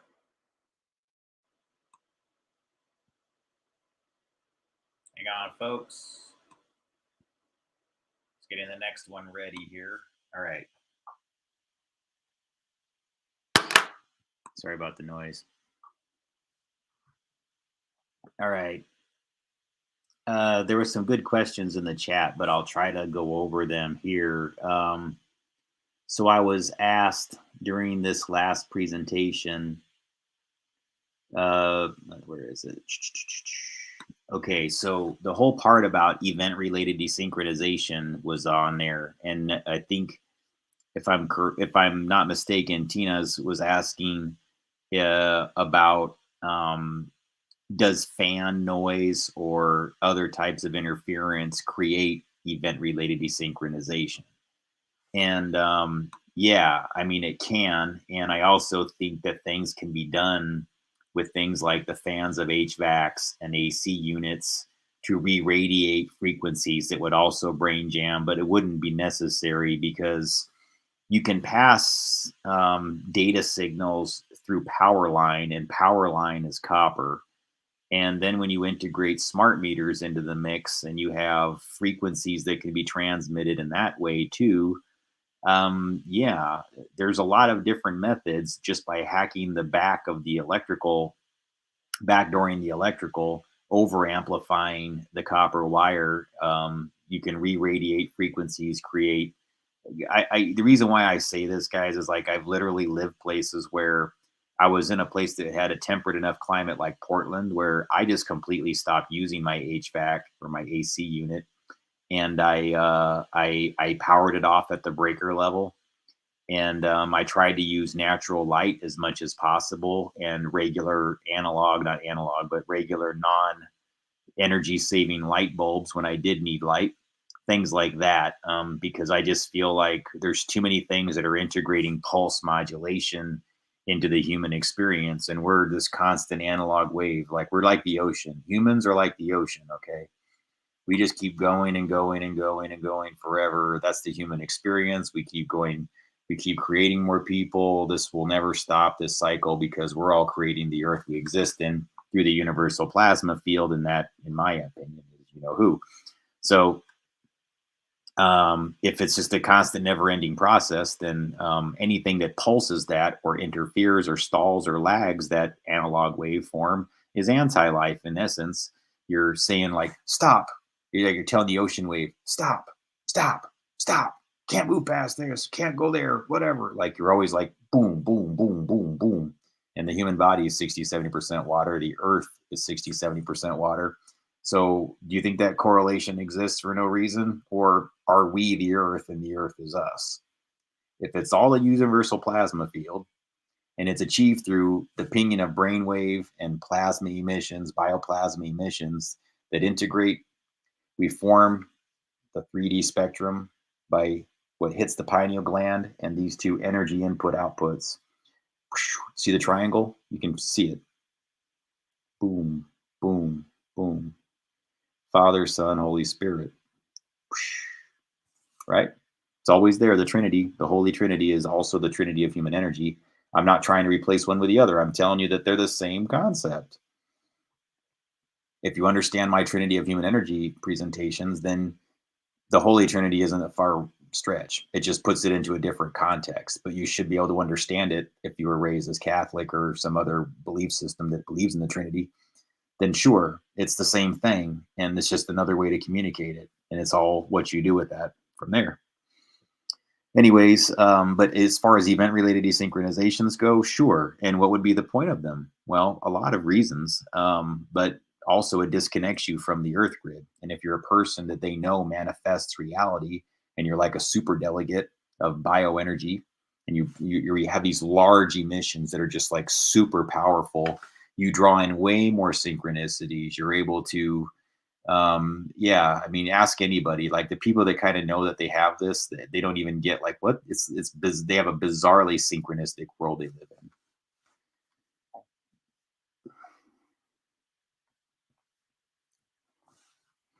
All right. Yeah. So True Seeker says, yet white noise can be soothing and helps people sleep. Hang on. Yeah. So again, guys, I'm not telling you that it's all the same. Like, in fact, um, I would argue that that's more consistent with like the ocean wave, like sound. And so why is that? I mean, again, that sounds a little bit fuzzy, but it's not discordant. It's a, I mean, it's mimicking. It is the sound of the physical manifestation of the universal plasma field, the ocean, the water, right? That's part of it. Yeah. And so There you go. That's just a little bit. That's part 7 only really covers just a little bit of the event related to synchronization activity. Now, folks, if you love conspiracy land things, this is for you. 8, 9, and 10. No, 8 and 9 are the ones that have the most of the declassified documents in it from the CIA FOIA library. So for those of you who never dared tread in the CIA's Freedom of Information Act library, I did it for you. And I've got tons and tons. I mean like hundreds of pages of documents that I've gone through. I can even share them with somebody. If you ever wanted me to like give you like a big thumb drive filled with these FOIA documents for you to read on your own, they're fascinating. Maybe I'll find a server to put them on so people don't have to go to CIA. But yeah, it's pretty amazing. And that's where all this comes from. You might want to look into a report I did called Controlled Offensive Behavior. That's where I call some of my references to this particular presentation to. I just sort of like bridge that report from the DIA, Defense Intelligence Agency, Department of Defense. And I take the data from there and kind of bridge it into the larger discussion of energetics and, you know, all these things that we're talking about here. So with no further ado, yeah, Patriot says, have you ever disrupted electronics? It's funny that you say that because I think I cover that in this material or the next one. It's either part 8 or part 9, literally getting into the discussion of people that can affect machines with brainwave. I was just talking to a friend about this tonight. This is so amazing that we have these weird synchronicities like this. Like, no, not weird anymore. I expect it now. It just means things are happening at the way that I think that they're supposed to when they are. Like, it's just another validation point. Okay, guys. Remember, synchronicities sometimes are just like, again, the God source or the universal plasma field reminding you that, yes, things are, in fact, it's happening. Don't worry, it's happening. The ascension is happening. There's really I don't think there's really a whole lot to worry about at this point. It's all the false reality things are falling apart because these methods, all this psychotronics and all these brainwave manipulation things or whatever, eventually the human condition, the human spirit adapts. Like the old Marine phraseology, you know, I love the movie Heartbreak Ridge. It's one of my favorite Clint Eastwood movies, but it's like, there's the guys who are always complaining because they're like the losers in the squad and he's there to like get them into shape and everything. And they're like, hey man, it's too early. I don't want to get up. So I lied, so I can't tell time. You're Marines now. You improvise, you adapt, you overcome. All right. You're super delegates of human brainwave. Improvise, adapt, overcome. You can do it. Everybody has it in them. I don't care what's happening. You actually are stronger than all technology, and it's been proven. It's a matter of, do you know it, or will you allow your doubt, will you allow your lack of belief to prevent you from actually doing those things? Because that's why there's so much doubt placed into your life. That's why there is so much like, you know, like, are you sure? Nah, you don't really know that. Nah, that's not really a thing. Nah, whatever. Like, no, disregard all that. That's brainwave jamming. That's stall, lag, stop, anti-life. Don't progress. Don't figure it out. No, no, no. If I listened to that, I would not even be talking to you today. I've had so many people when I first started this telling me like, that's stupid. Why do you even talk about that? What are you even doing? And here we are. I'm not saying this, well, I feel a little bit whatever about it, but I don't think that they're laughing anymore. I think they're worried. And they wouldn't have to be if they were doing the right thing. See, God, the universal plasma field, eventually you're supplied the energies, you're supplied what you need to improvise, adapt, and overcome. And the human spirit is doing it right now. We are all doing this. So, whoa, yay, True Seeker. I actually do have information. True Seeker asked, do I have information on an energy weapon that police have started using Canada that actually burned people? Yeah. It's called the Active Denial System, ADS. And while this is playing, if we have time, guys, if you want to, I might show it to you, but I really want to keep this as energetics. But I can give you a link inside the comment section, True Seeker, if you're interested in the ADS, unless that's not what you're talking about, but I'm pretty sure it is. it's not as new as you think, but they've definitely taken the form factor and made it more portable. It used to be something that was designed for the U.S. military to use in other areas as a way to dissipate, crowds in a non-lethal way. But yeah, of course, they're going to find some way to put it on the streets of Canada with old little Castro out there. Did I say that? Sorry. All right, guys, on to the presentation. Hi, welcome back. So I wanted to talk about something I found inside the Controlled Offensive Behavior Report that I've quoted in some of my other material. It says, space in this report does not permit a discussion of psychotronic generators, devices which are reported to be able to store human bioplasmatic forces for later. I want you to think about that because that sounds kind of Ghostbusters, right? So think about it in terms of, what we've discussed in previous material about how, trauma signatures, things about fear and death and things like that can be sort of bottled and contained into an energy that's sort of like an ether. This kind of demonstrates that our military back in, as of 1972, was investigating this phenomenon, and we're familiar with the research that the Russians had already done on it, or what was then the Soviet Union during the Cold War era. So they were concerned about what they needed to do to compete with that. So since that was 1972, this year, as of this report, is 2018, I think that's relevant. So. But I'm going to quote from two materials here. One is called, the one I just mentioned, Controlled Offensive Behavior. I'll put in the comment section below the document numbers. You can go to the Freedom of Information Act library on cia.gov and download them yourself. That one's written by John D. Lamoth, and the other one I'm going to be quoting from is called The Gateway Experience, Brain Hemisphere Synchronization and Perspective by Wayne McDonald, and that one's from 1963. So we're talking well over 50 years ago that some of this material was put out. So. Getting to it, so I wanted to talk about how that relates to, first of all, transcendental meditation. He talks about as like, an interaction with the gray matter in the brain as a real science. So they even have some diagrams here that I can show you.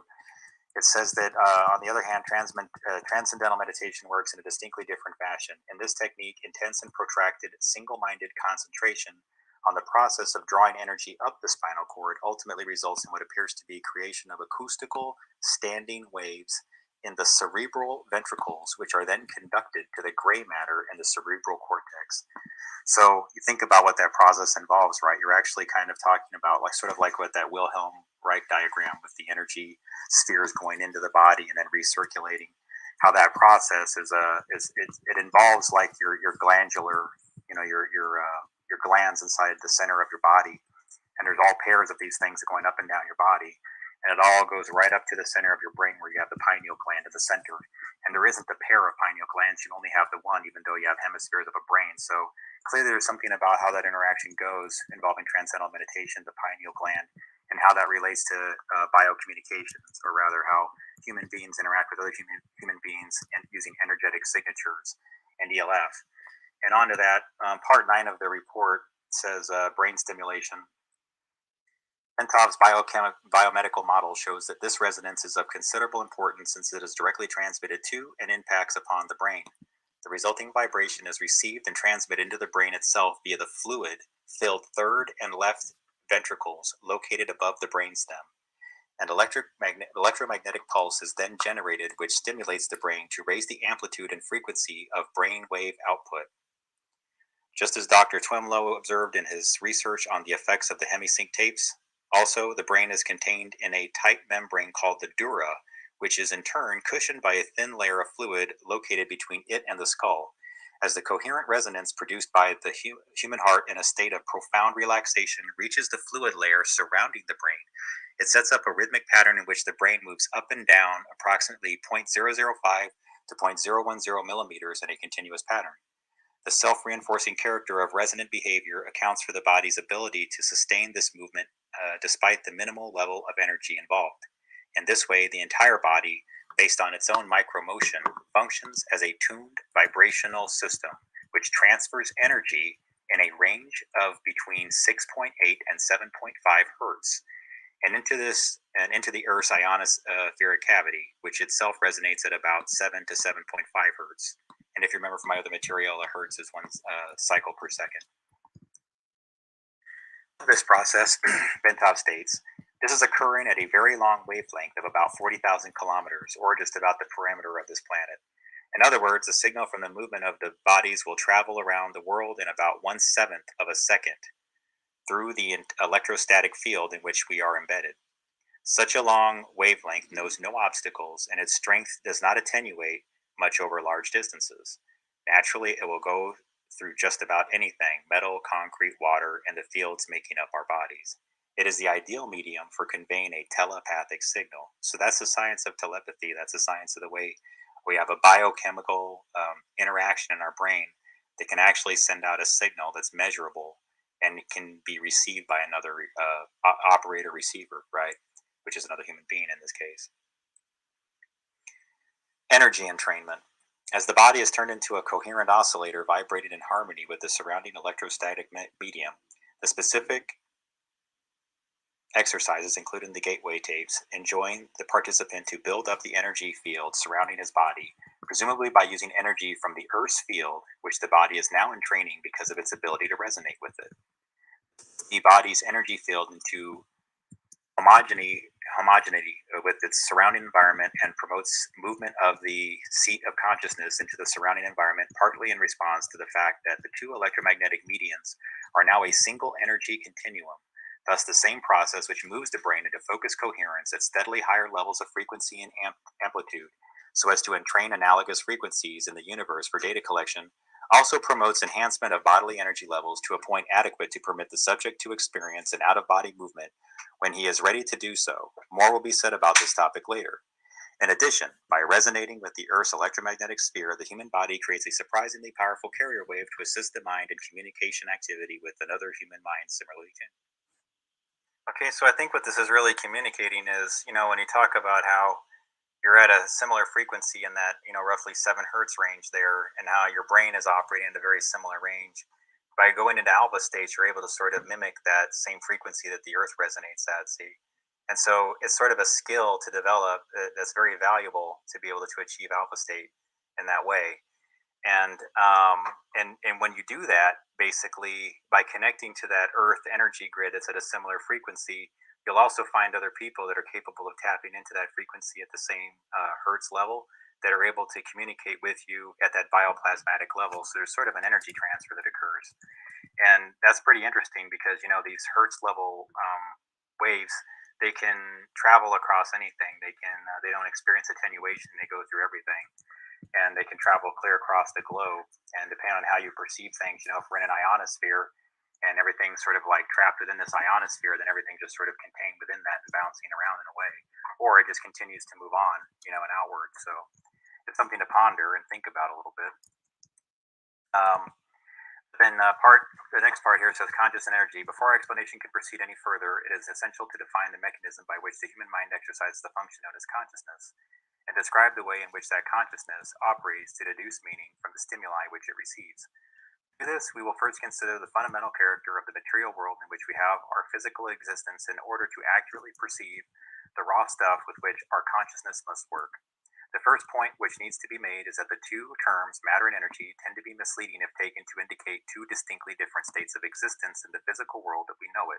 Indeed, if the term matter is taken to mean a solid substance as opposed to energy, understood to mean a force of some sort, then the use of the former is entirely misleading. Science now knows that both the electrons which spin in the energy field located around the nucleus of the atom and the nucleus itself are made up of nothing more than oscillating energy grids.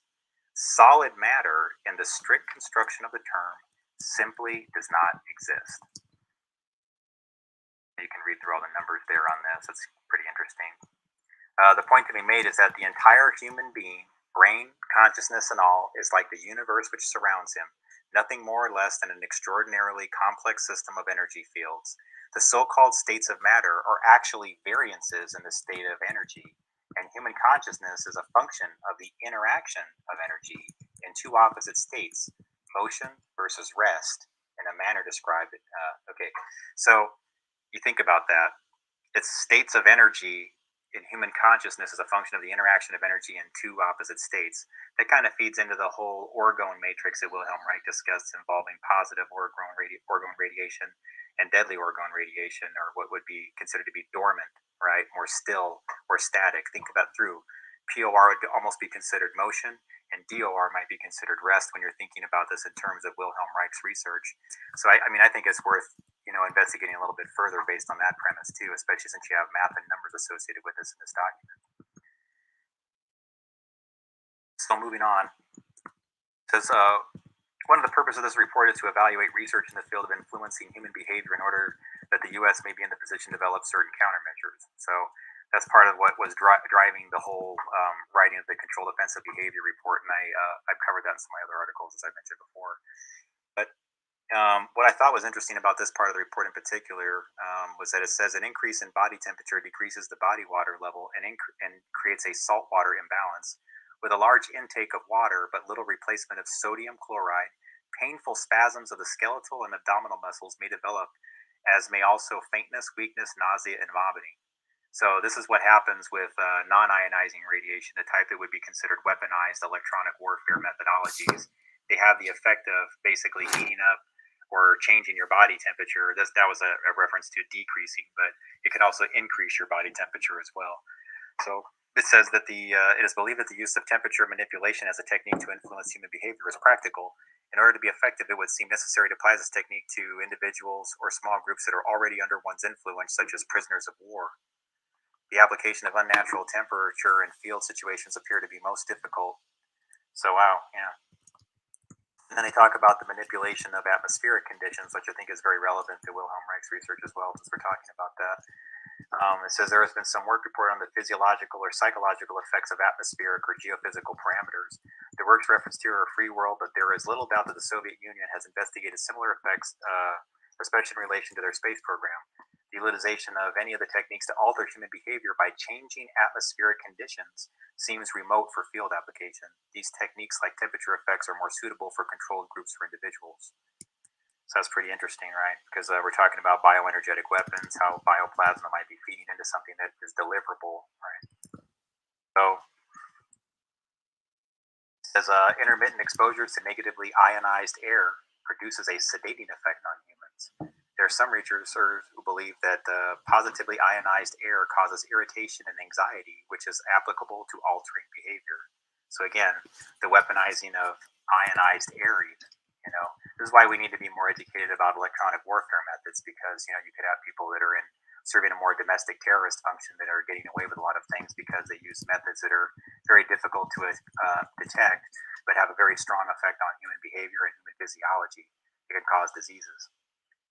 It says they also use odors. I don't want to get too deep into this, but they just talk about how odors, if the smell is foul or irritating enough, a man will attempt to avoid it. If escape is hindered, or if the odors are used with surprise, they may elicit certain behavioral changes in the individual.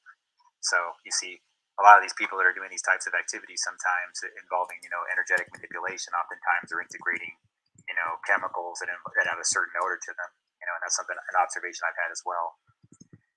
Light. So now you're getting into more of the MK Ultra, light flicker and pulsing. But see, what I think is more interesting about their observations on light, and I'll let you read these here on your own for the most part, but you can kind of see how they're discussing the difference between like yellow light and non-rhythmic bright lights, and how these different effects can change your sleep, and thinking through about how we've had these sort of clean energy methodologies and LED and different types of bulbs and everything like that integrated in, that are now less of a constant light and more of a pulsed light, more of an off-on type function in order to save energy.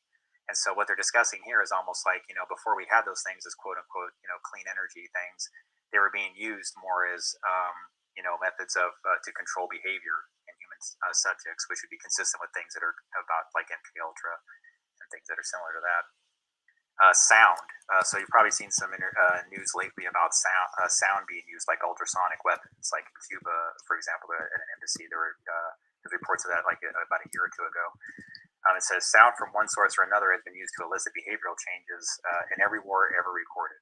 So, if it says like it could have been a simple bugle call or battle cry or a mechanical siren device, right? So it was something very simple back then, but of course nowadays they're upping the ante. Now, this report was written in 1972, so it said back then, they said exposure to a siren generated sound of 20 kilohertz at 1 watt per square centimeter kills a variety of insect life in 3 to 4 minutes and larger animals, mice, in about 1 minute. That's a sound wave, sound weapon.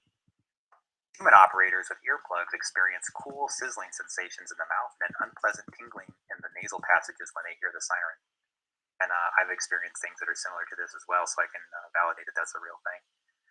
Sound can be used on controlled groups or in the field. Sound can produce behavioral changes, and the effects of sound on humans is being investigated. So again, I think that's been well researched and discussed already, so I won't get into too much information there. And also, I've already talked about some of this information in my other reports. I'm not going to get too deep into it, but since they do mention electromagnetic energy specifically in the super high frequency range, it's notable that within the same document and everything else I just mentioned, they're also talking specifically about SHF, super high frequency, and that's defined as anything between 3 gigahertz to 30 gigahertz, and I'll put a document up here showing that.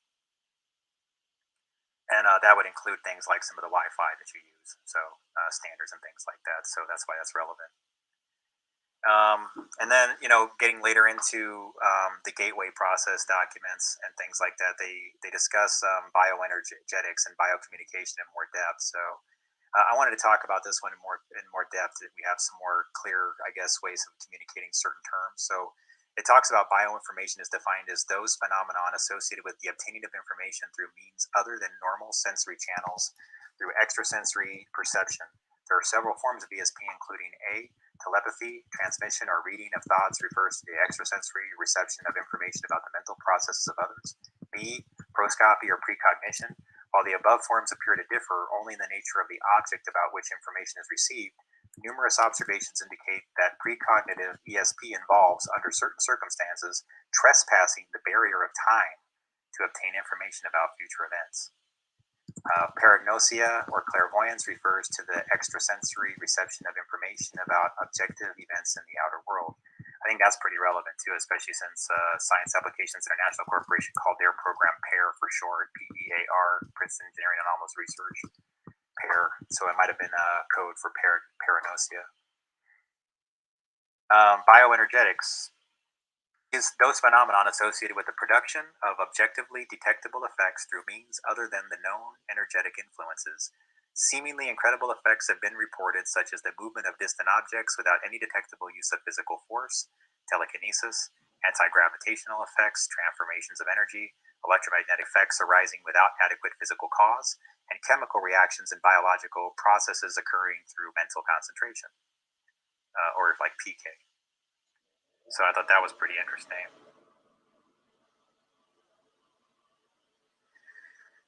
All right, so I don't want to read through every single part of this report, but I'm going to leave some slides up here for you to go through. You can freeze frame it and read some of the rest of this report. But, I just wanted to get back to Kirlian photography a little bit because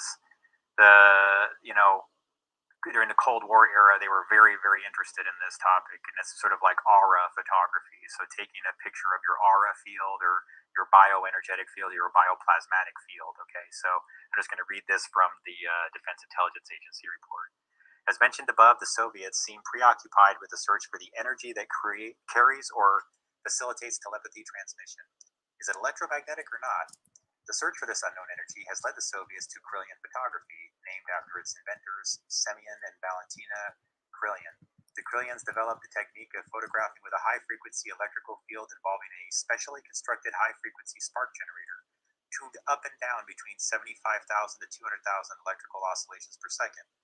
Their first photographs showed turquoise and reddish-yellow patterns of flares coming out of specific channels within the leaves.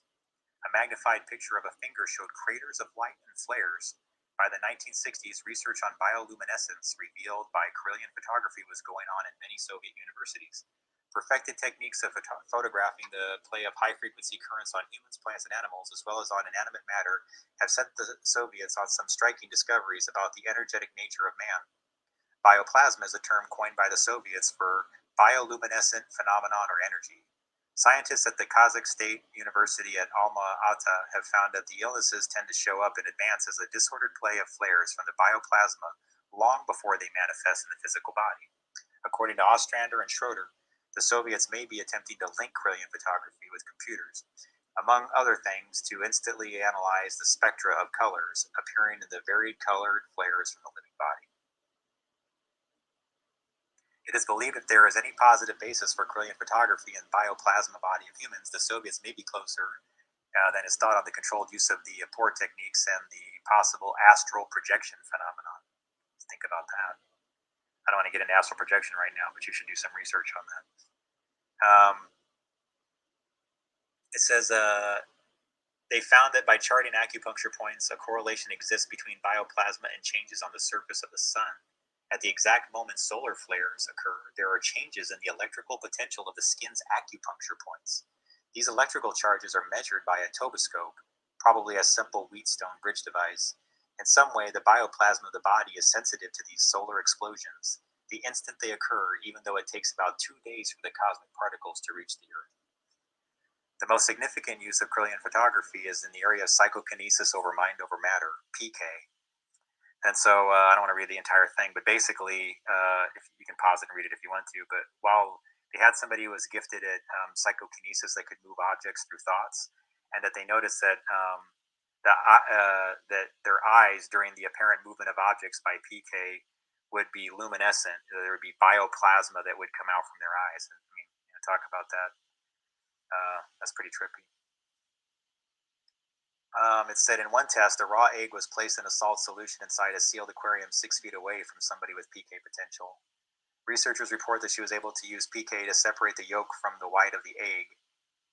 See, so by using thoughts, you can actually change the temperature of something or somebody. So there's something to psychokinesis and the ability to actually affect behavior, because if you think about it, it's a non-ionizing radiation that you're emitting, right? Because you're emitting an actual frequency, and that means that behavior, especially a person that's very strongly psychokinetic, has an effect on the people around them. They're literally creating a waveform that will actually hit that person that's in the near field of it within a certain range. They can actually affect them at a behavioral level. It's demonstrated it because non-ionizing radiation actually heats things up. In converse, if you're attracted to somebody, for example, one of the reasons why your pulse might increase is because of that attraction. And again, that's a frequency thing. That person's emitting a frequency, and then you're attracted to them, and then your temperature goes up. It's a non-ionizing effect. It's a waveform that's doing it when you really get down to the science of it. Other parts of it too, right? It's your heart rate and everything else, but think about it. So I thought that was interesting. It says that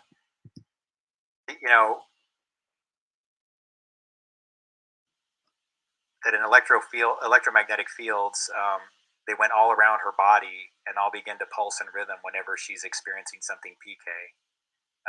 There's research topics. So Soviet researchers postulate that it was these rhythmic vibrations that cause objects to be attracted or repelled to her.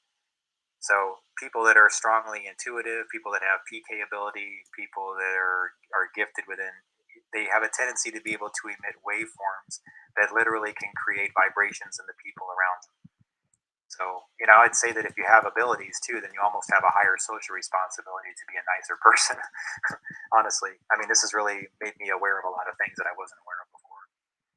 So to close things up here, I just want to get back to the original point that I was making, that psychotronic generators, devices which are reported to be able to store human bioplasmatic forces for later use, have been developed. Okay, so getting back to the Ghostbusters thing, within human energy, and I've talked about this in my other articles, they're using sort of like this process, it seems, that they learned through Wilhelm Reich's experiments with cloud busting. It seems to translate over to the human condition, where you can pulse a human target with very similar frequencies to generate this same spectrum of DOR and POR ether, which is really just bioplasma. And so when you think about that, if you can do that to a human, and you can do that within cloud busting, then really a psychotronic generator that has been reported to be able to store human bioplasmic forces that was designed back in 1972, imagine where we are today with it. So it's something to think about and something to really take seriously. So I'd encourage you to go into some of my other material, like The Wizard of Hertz, where I discuss how some of these technologies are using like megahertz type frequencies and those types of interactions to actually generate some of these behavioral and potentially bioplasmic, extraction methodologies. So I think that's worth discussing. But anyways, I want to close this up because I know I've been going on for a while here. So I just want to keep this to mostly raw data, and I will leave all the document numbers for you to find everything here yourself. And thank you. Okay, everybody, building on the energetics topic. All right, hang on. Yeah, I'm almost back. Yeah. So tonight I was only going to do parts 5 through 8, and I think that's enough for tonight because doing 9 through 11, that'll actually take up a good amount of time. All right, when I do the next set of modules. But I'm going to stick around here for probably about another 10, maybe longer minutes. I don't know, somewhere in that range I'll be on. So if you want to have more questions, or if there's some things you want me to provide you with some links to, or you have some more whatever you want to add to it, feel free to do it now. Not you, bot. See, I asked the question, then I get it from the exact source I don't want it from. Okay, that was funny a little bit, though, I guess. Huh? All right.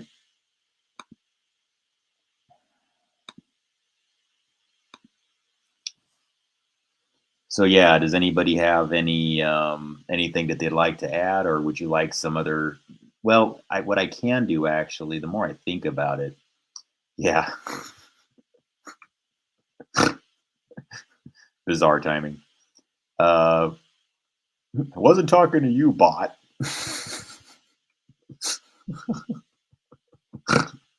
All right. All right. So how about? Oh, sorry. No, I haven't heard of that person. Sorry. No, sorry, Greg. Haven't heard of him. There's unless you're talking about James DeMayo. I don't think you are, though. I mean, you'd probably have the name right if whatever, but because they kind of sound the same. But no, as far as orgone things, the only people that I listen to honestly is Wilhelm Reich and James DeMayo. I know that sounds a little bit short-sighted. Oh, you know something? Yeah. They're the only ones who discuss it directly.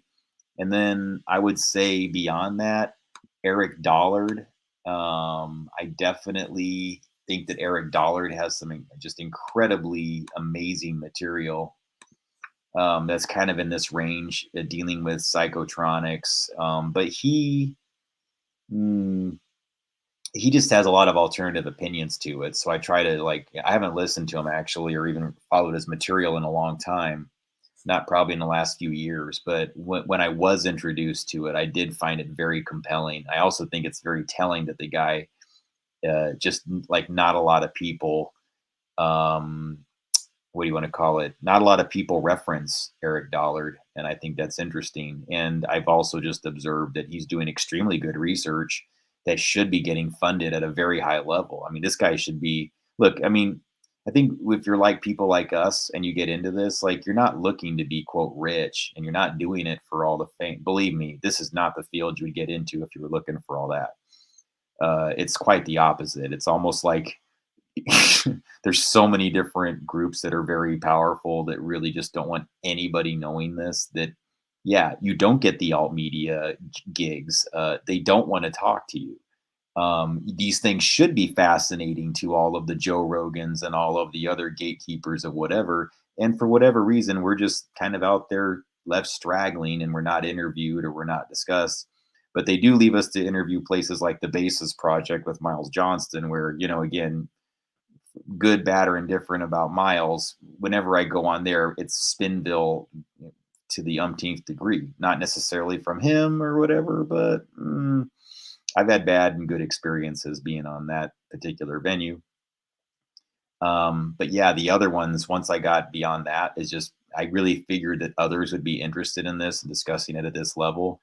And no, it's mostly the characters that have kind of fake sounding names that almost always have some CIA background or DARPA background. I'm not saying anything wrong with that person, but it's that kind of thing where your information is always shuffled aside and ignored and disregarded, and left into irrelevance. And suddenly, out of nowhere, there's always like brand new characters that you've never heard of that become the new experts, but never really give you the details that you need for it to be meaningful.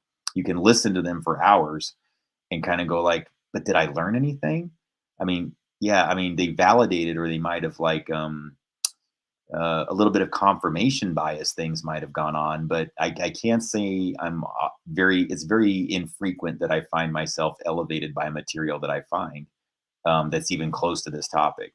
Um, but again, I'm not saying anything bad about the guy that you're talking about there. Just I just don't know who to make a comment.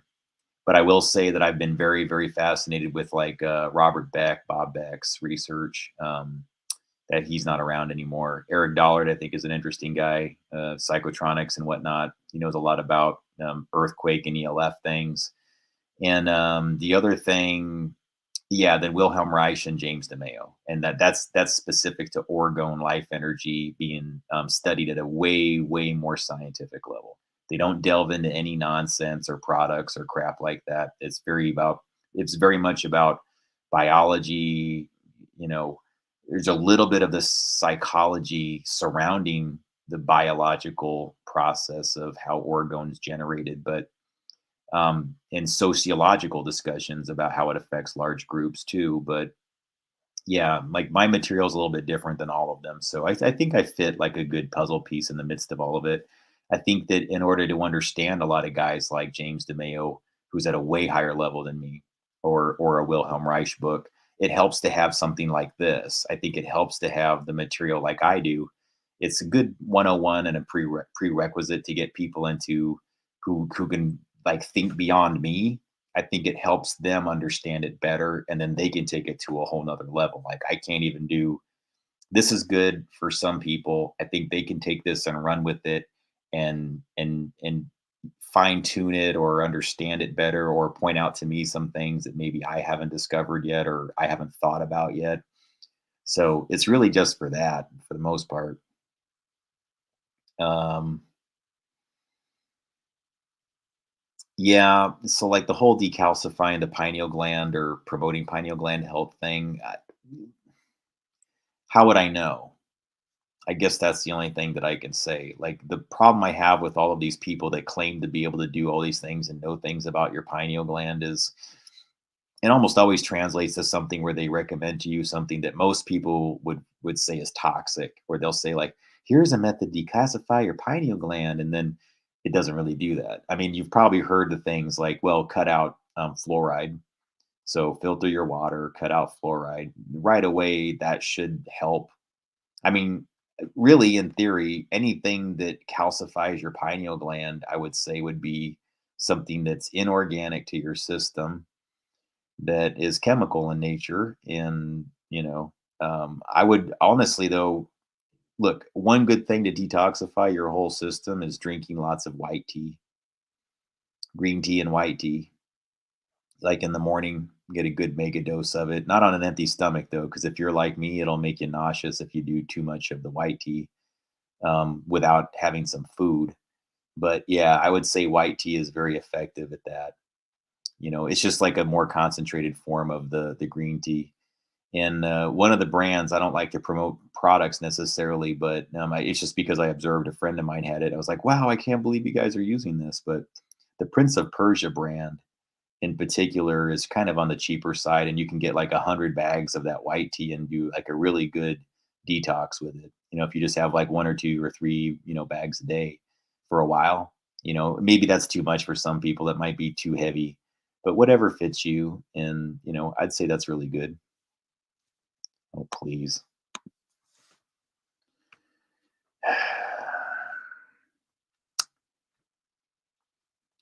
All right, guys. The trolls come out.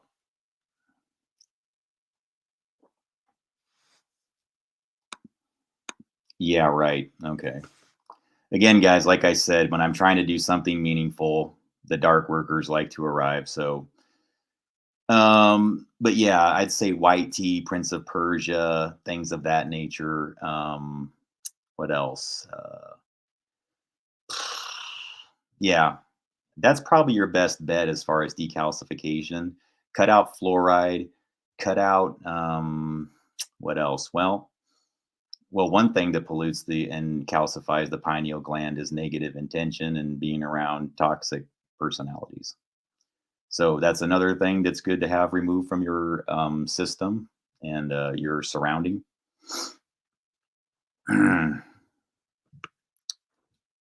What else? You guys have any other questions?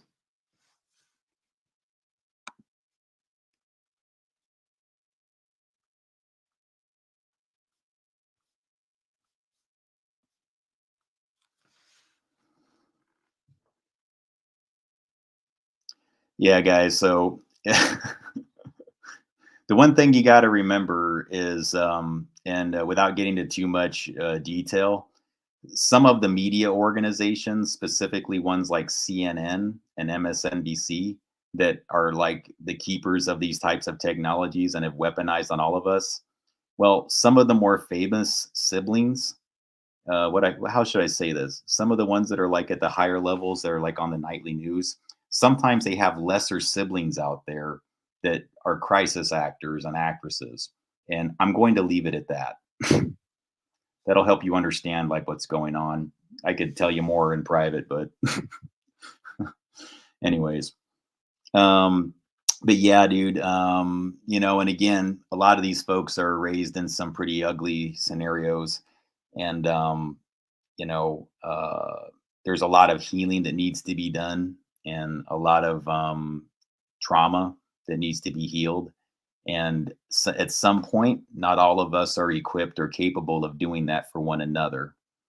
And, you know, right now, I would say that as many opportunities, I'm not trying to be a jerk about anything or anything else like that. It's just simply that, yeah, guys, it's like the MK Ultra thing I was saying, Exodus MK Ultra. That's kind of what that's about. I think that we have right now with psychoenergetics and psychotronics in America is there's a lot of people that are just really kind of doing things that are like in an inverse of who they truly are. And there are like some really beautiful, decent people out there that are just they've for whatever reason they've kind of gone in a whole different direction energetically.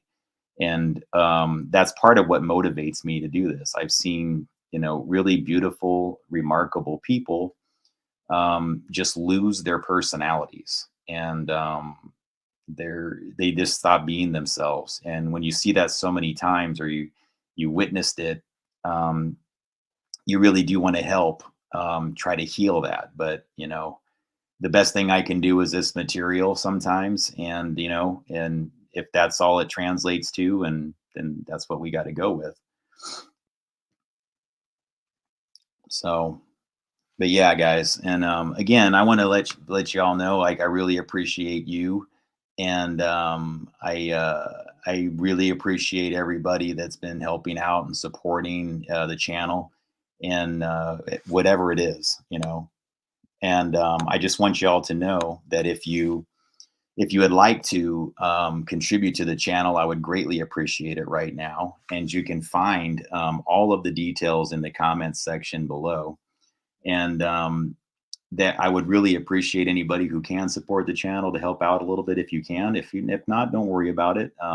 It would just benefit things right now because I'm getting some assistance as far as some of the day-to-day things, but I do have some things that are starting to stack up as far as like paying for the StreamYard subscriptions and other things involving the communications and the test gear and things like that. So yeah, anybody who can, that's great. If not, don't worry about it. I really like you guys and your comments. I really appreciate everything that you brought here, especially here tonight and the last couple sessions that we have. And I hope those who have problems with the material will get the healing that they need from the people that they need. And, and we'll just try to go from there. I do have love in my heart for some people, and I really hope that things work out. But it is what it is.